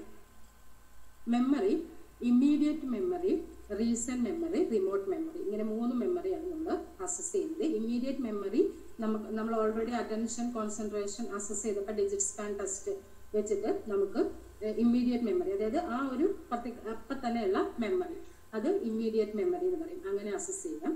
ഇനി റീസെന്റ് മെമ്മറി എന്ന് വെച്ചാൽ പേഷ്യന്റിന് ആ ഒരു 24 ഹവറിനുള്ളിൽ നടന്ന കാര്യങ്ങൾ റീകോൾ ചെയ്യാൻ പറ്റുന്നുണ്ടോ. അപ്പം നമ്മൾ അസസ് ചെയ്യുമ്പോൾ രാവിലെ എന്താ ബ്രേക്ക്ഫാസ്റ്റ് കഴിച്ചത്, അല്ലെങ്കിൽ ഇന്നലെ രാത്രി എന്താണ്, ഇപ്പം നമ്മൾ 24 ഹവറിനുള്ളിലുള്ള കാര്യം, ഇന്നലെ വൈകുന്നേരം ആരെയൊക്കെ കണ്ടു, അല്ലെങ്കിൽ രാത്രി എന്ത് ഭക്ഷണം കഴിച്ചു. അപ്പൊ ഇങ്ങനെയുള്ള കാര്യങ്ങളൊക്കെ നമ്മൾ ചോദിക്കുമ്പോൾ നമ്മൾ നേരത്തെ ആദ്യം പറഞ്ഞായിരുന്നു റിലേറ്റീവ്സിനോട് അല്ലെങ്കിൽ ആരോടെങ്കിലും കൺഫേം ചെയ്യും. ഇപ്പം നമ്മൾ പേഷ്യന്റ് പറഞ്ഞ കാര്യങ്ങൾ കറക്റ്റ് ആണ് എന്നുള്ളത് നമ്മൾ കൺഫേം ചെയ്യണം. ഒരു റിസോഴ്സ് വെച്ച് കൺഫേം ചെയ്തിട്ടാണ് നമ്മൾ തീരുമാനിക്കുന്നത് പേഷ്യന്റിന് റീസെന്റ് മെമ്മറി ഓക്കെ ആണോ. അതുപോലെ റിമോട്ട് മെമ്മറി. റിമോട്ട് മെമ്മറി എന്ന് വെച്ചാൽ പണ്ട് നടന്ന കാര്യങ്ങൾ, ഇപ്പൊ സ്കൂളിലുള്ള കാര്യം, അല്ലെങ്കിൽ ഒക്യുപ്പേഷൻ, മാരേജ്. ഇപ്പൊ ഓൾഡ് ഏജ് പേഷ്യന്റ് ആണെങ്കിൽ മാരേജ്, ഫസ്റ്റ് ചൈൽഡ് ബർത്ത്, അത് റിലേറ്റഡ് ആയിട്ടുള്ള കാര്യങ്ങൾ ചോദിക്കാം. അതിൽ കുറച്ചും കൂടി യങ് ആയിട്ടുള്ള പേഷ്യന്റ് ആണെങ്കിൽ സ്കൂൾ ഏജിൽ നടന്ന കാര്യങ്ങൾ, സ്കൂളിങ്ങിൽ നടന്ന കാര്യങ്ങൾ എന്തെങ്കിലുമൊക്കെ ചോദിക്കാം. അപ്പൊ അത് അവർക്ക് റീകോൾ ചെയ്യാൻ പറ്റുന്നുണ്ടെങ്കിൽ റിമോട്ട് മെമ്മറി ഈസ് ഇൻടാക്ട്. അപ്പം ഏത് നമുക്ക് എങ്ങനെ എഴുതാം, ഇൻടാക്ട് ഓർ ഇംപയർഡ് എന്നാണ് നമ്മൾ എഴുതുന്നത്. Immediate memory, recent memory and remote memory.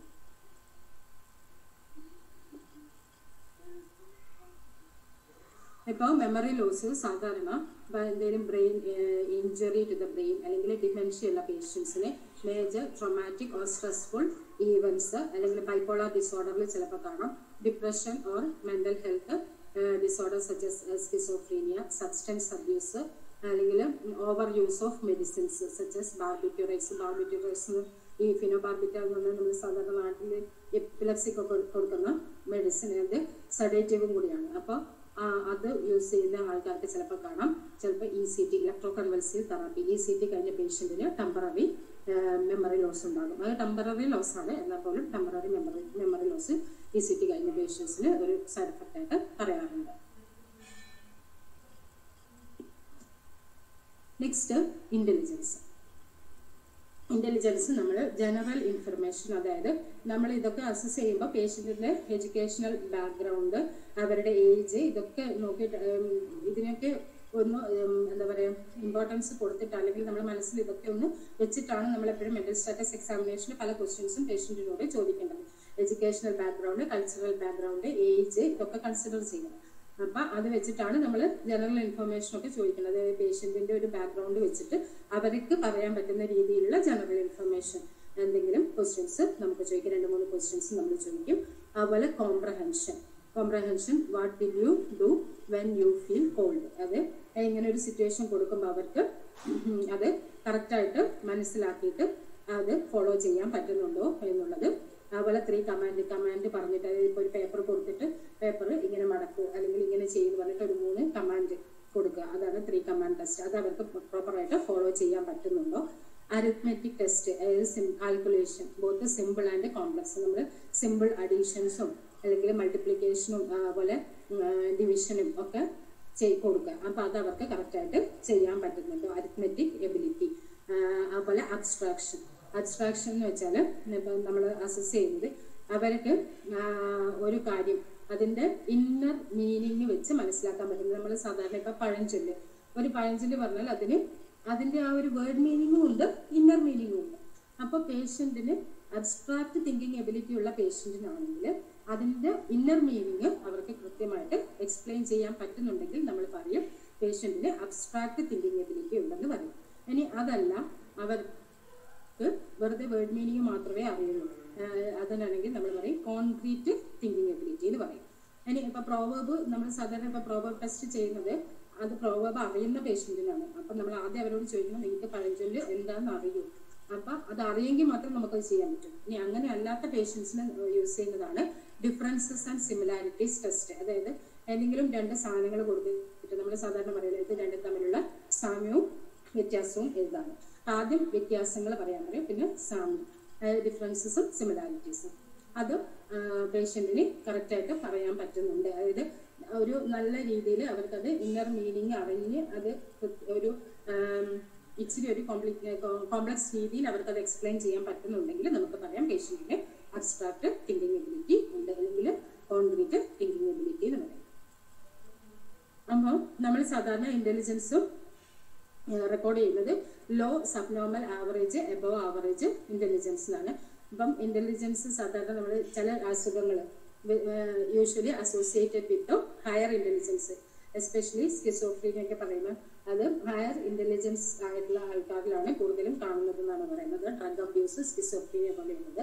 പിന്നെ ലോ ഇൻ്റലിജൻസ്, ഇന്റലക്ച്വൽ ഡിസബിലിറ്റി എന്ന് പറഞ്ഞു കഴിഞ്ഞാൽ നമ്മൾ പണ്ട് പറയുന്ന മെന്റൽ റിട്ടാർഡേഷൻ എന്ന് പറയുന്നതിന് ഇപ്പൊ യൂസ് ചെയ്യുന്ന പേരാണ് ഇന്റലക്ച്വൽ ഡിസബിലിറ്റി.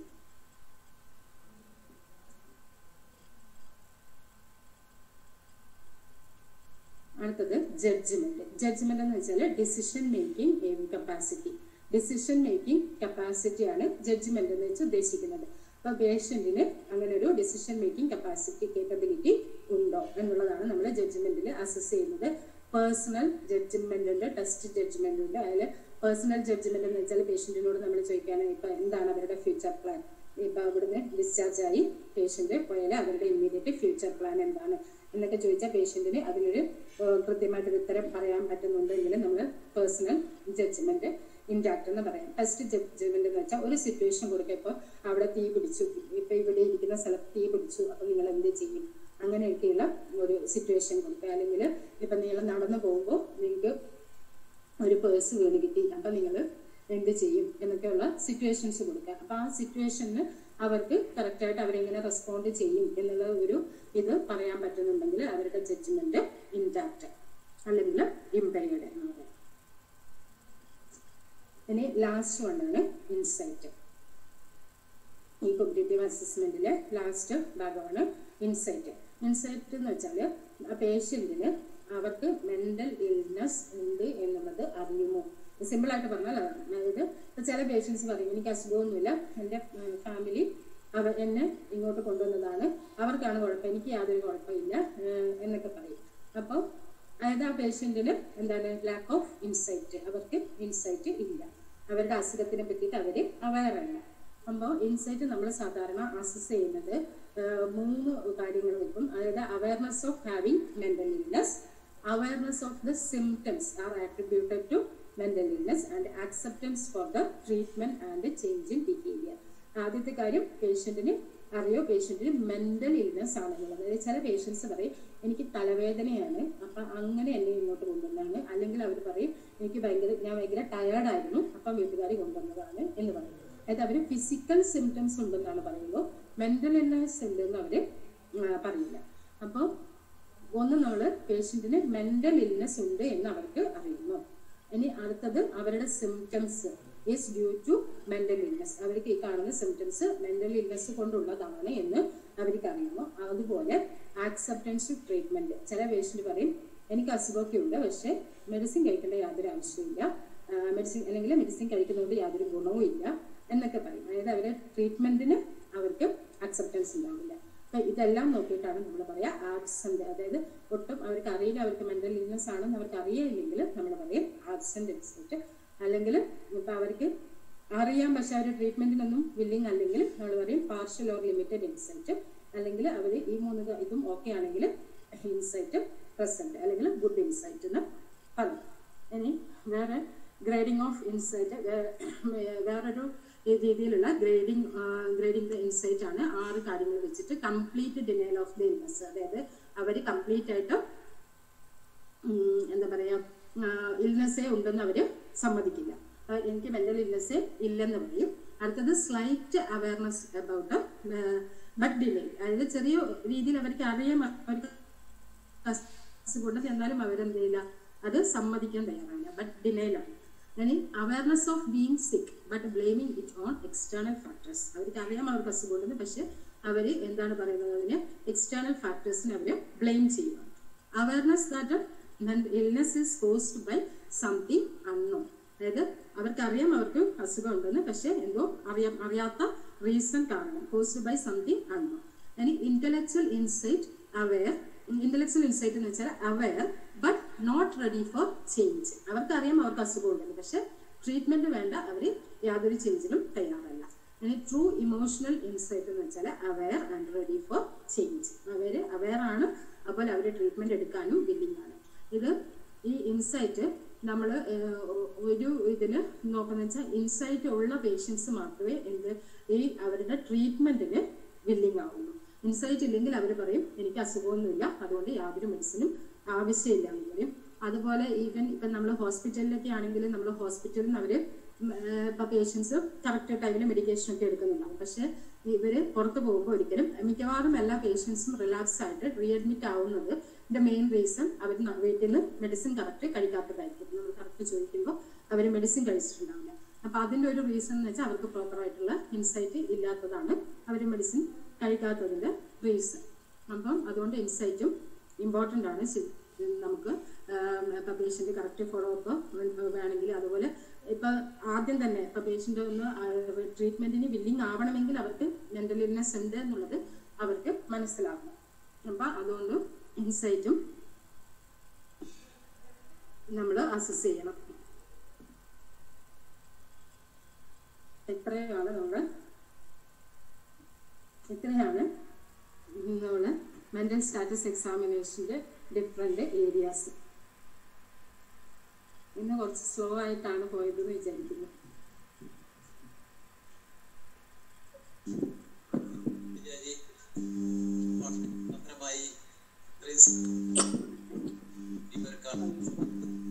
വളരെയധികം അത്ഭുതമായി. നമുക്ക് എല്ലാവർക്കും ഓരോ ഫോമൊക്കെ ഇൻടേക്ക് ഫോമൊക്കെ കിട്ടിയിരുന്നു. പക്ഷെ അതെങ്ങനെ എന്നുള്ളതിനെ കുറിച്ചിട്ട് ഇപ്പോഴാണ് യഥാർത്ഥത്തിലൊരു അവയർനെസ് ആയത്. ഒരുപാട് ആളുകൾക്ക് ചോദ്യങ്ങൾ ഉണ്ടാവും. ഞാൻ പിന്നെ ഇതിന്റെ ഇടയിൽ ഇന്ററപ്റ്റ് ചെയ്യണ്ടെന്നുള്ളത് കൊണ്ടാണ്. അപ്പോ അൺമ്യൂട്ട് ചെയ്യും. അനൂപ് സാറുണ്ട്. അനൂപ് സാർ എന്ന് അഭിപ്രായം പറയട്ടെ, എന്നിട്ട് എല്ലാരും ഇവിടുന്ന് പോ.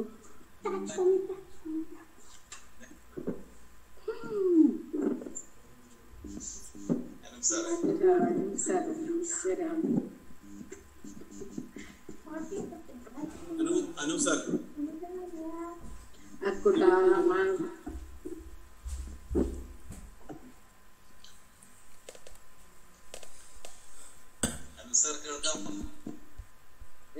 കേൾക്കാം. Good evening.